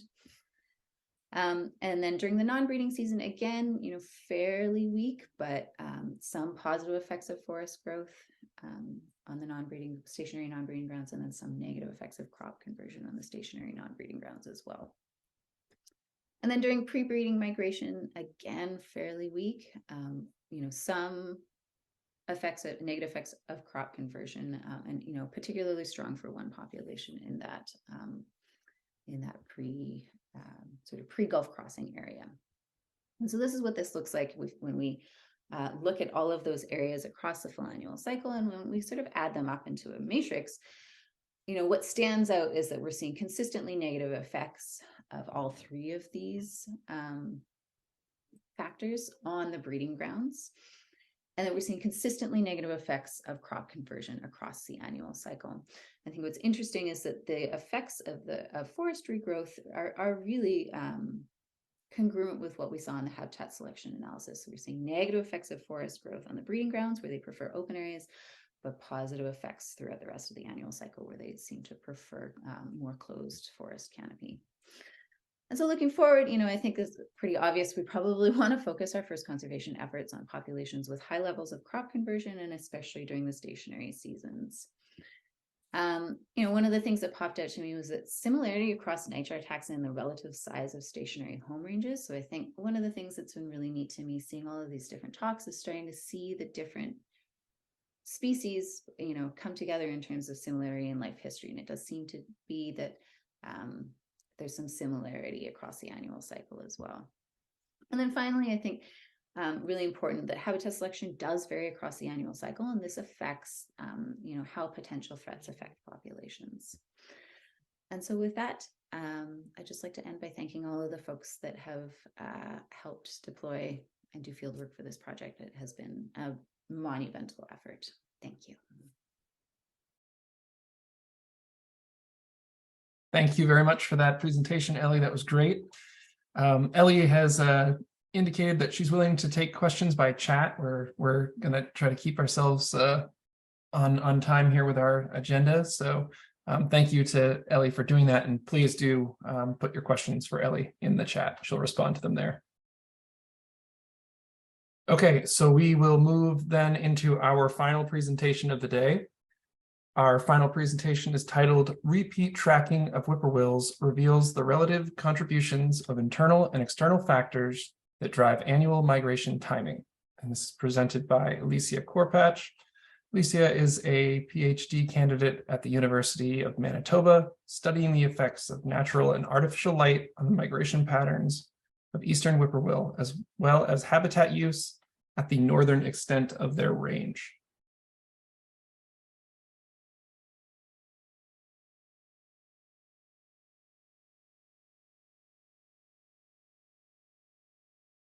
Hi, everyone. It's nice to be here today. I'm Alicia.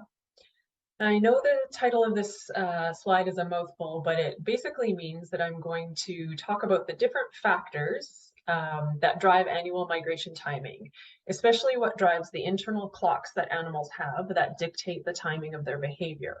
And we'll talk about factors that are specific to a North American nightjar, the eastern whippoorwill. Now, knowing how much of a bird's migration is predetermined by internal clocks is important to get an idea of how flexible birds might be to changes in their environments. For example, birds that migrate long distances need good foraging conditions to prepare for the long migration, and they also need to predict what the conditions will be like at their distant destination sometime in the future. And the best way to do that is to have a predetermined schedule that has evolved to ensure that they depart and arrive when conditions are optimal. Now, what do we mean by a migration schedule or program?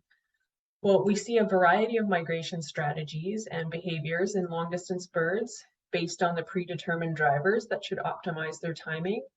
And all of these factors feed into the evolution of migration timing patterns in individuals, in groups, and in species.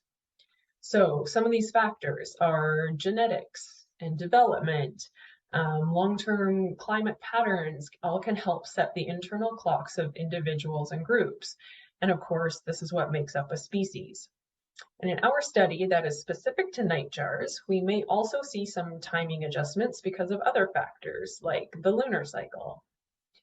Now, annual programs are often quite rigid, but there will always be some variation based on short-term factors like daily weather or a bird's body condition, that kind of thing. So in this study, though, we are going to focus on the internal clock drivers on the top half of this screen to see how they interact and how they may change throughout a migration. To do this, we studied the fall migration of the eastern whippoorwill. So the whippoorwill has a few features that made it a nice study subject for us. It's a fairly long-distance neotropical migrant, and it has a fairly widespread breeding range. A really important trait for our questions is that they are lunar-philic. They love a full moon. Whippoorwills feed mostly on moths and mostly during dusk and dawn, so similar to a lot of other nightjars. But they tend to forage very actively on nights when the moon is full and bright, like some other nightjars. So our hypotheses focus on three factors that we expected would influence whippoorwill migration timing. The first one is the full moon. Now, we thought that if whippoorwills use that full moon time to forage and pack on fuel to prepare for migration, then they probably shouldn't be flying at that time. The moon is a funny variable because the lunar month is slightly shorter than a calendar month, so we can get a lot of interannual variation. For example, in September of any given year, the full moon can fall on very different dates. And because lunarphilia is a species-wide trait, we do expect to see a species-level effect of the full moon. Now, the second hypothesis is a group-level effect. From previous work, we already know that whippoorwills from different breeding regions have different migration timing. And that's plausibly because of a latitudinal effect, where colder temperatures at more northern latitudes reduce the availability of those moths, and birds must leave earlier than those at more southern latitudes where moths are still active. But we weren't quite sure how that would work with our prediction of species level lunar synchrony. So we hypothesized that birds from different regions may respond differently to phases of the lunar cycle. And now our third hypothesis is about what individual birds do. Individual consistency or repeatability happens when individual birds have their own personal migration schedules that may differ from even their close neighbors' personal schedules. And repeatability and behavior can vary a lot between species.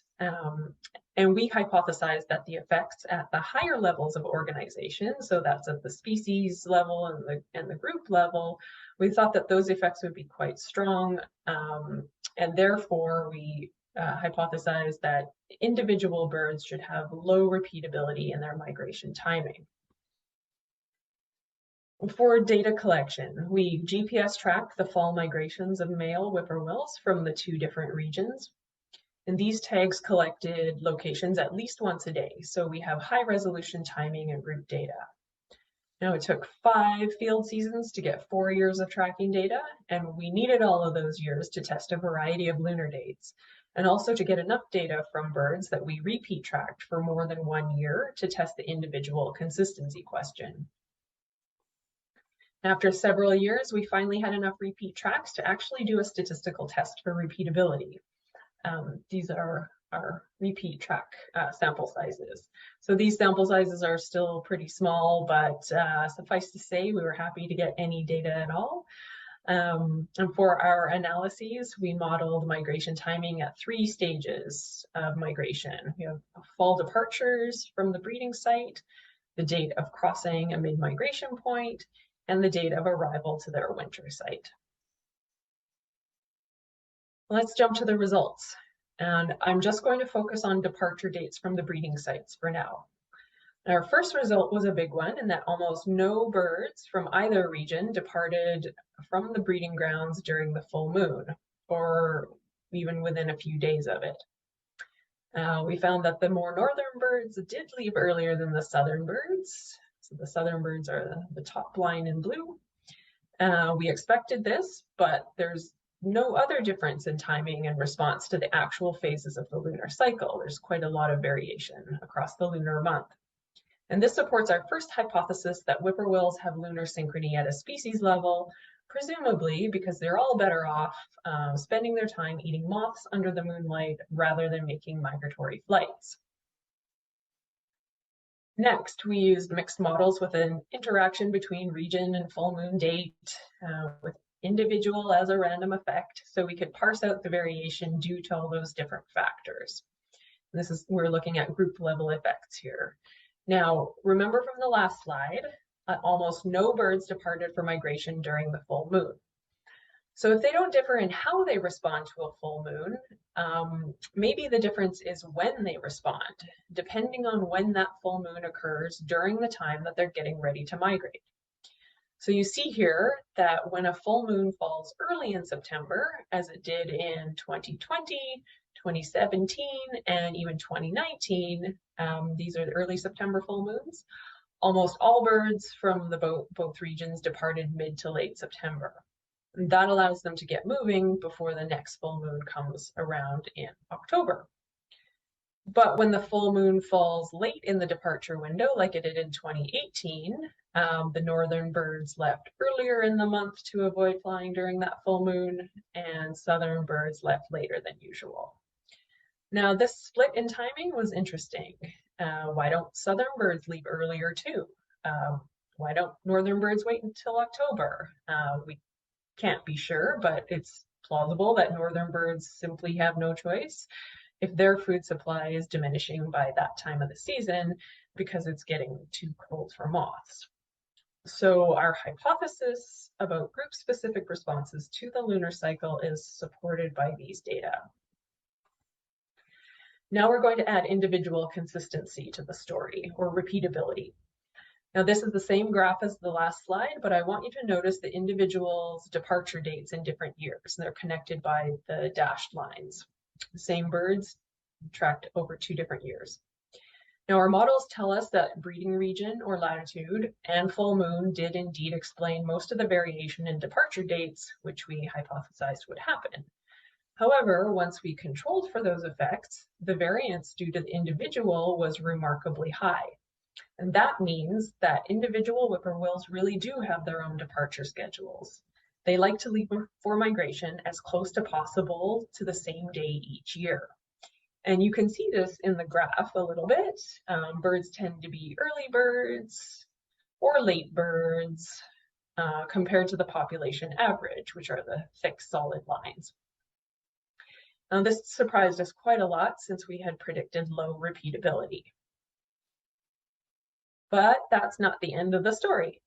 When we look at whippoorwills' timing across the whole fall migration from the breeding grounds to the wintering sites, we found that the relative contribution of breeding region and full moon actually decreased by the time birds reach their wintering sites.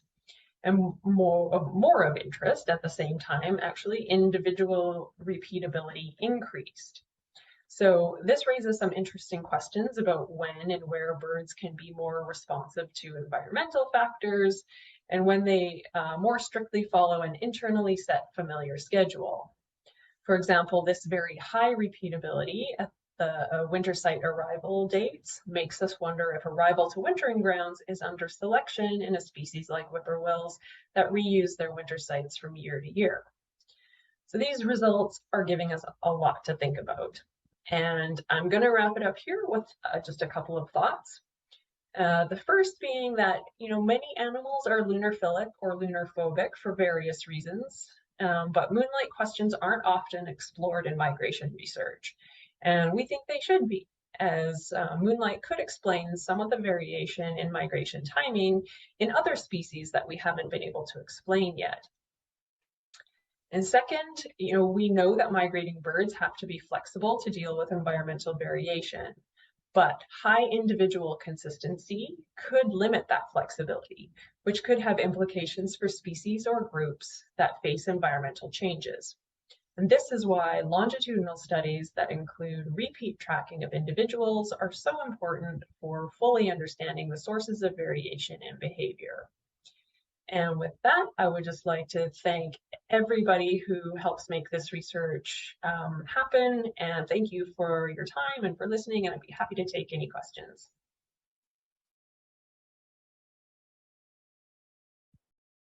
Thank you very much for that presentation, Alicia. So we do have time for a question or two here. So if folks have questions, please put them into the chat. Well, okay, here we go. So does lunar altitude seem to make a difference? Have you noticed? Yeah, thanks, Carrie-Ann. So we found that the effect was really full moon specific. So, I mean, the full moon is when the nights that the moon is highest in the sky. So throughout the rest of the lunar month, we didn't see the same effect. So I'm going to say, like, for most of the lunar month, the altitude isn't having as much of an effect. All right, sure, that makes sense.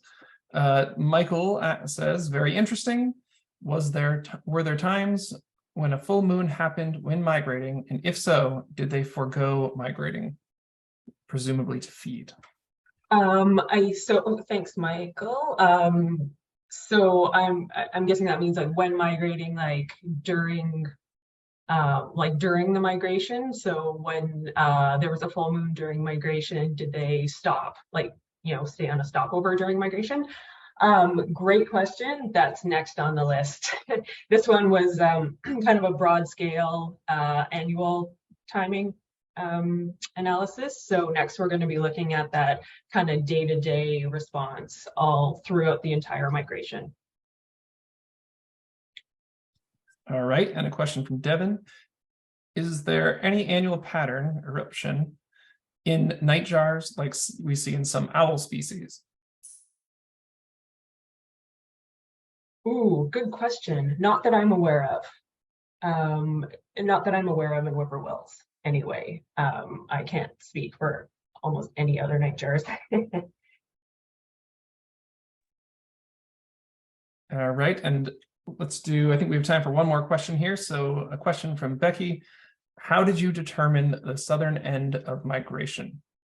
Yeah, thanks, Becky. So the southern end of the migration was, I mean, we had GPS tracks, so we were tracking the birds every single day. And so when we got the tags back, we saw that it was very clear when the birds arrived at their wintering sites because the GPS track just stopped. And then every day after that, we just had a collection of GPS points right at that winter site. And it's not until whippoorwills, some whippoorwills do use a second winter site, but that in my experience, and I think in others that I know of that track whippoorwills during migration, I don't think that happens until later in the season. So it's pretty obvious when they've hit their winter site.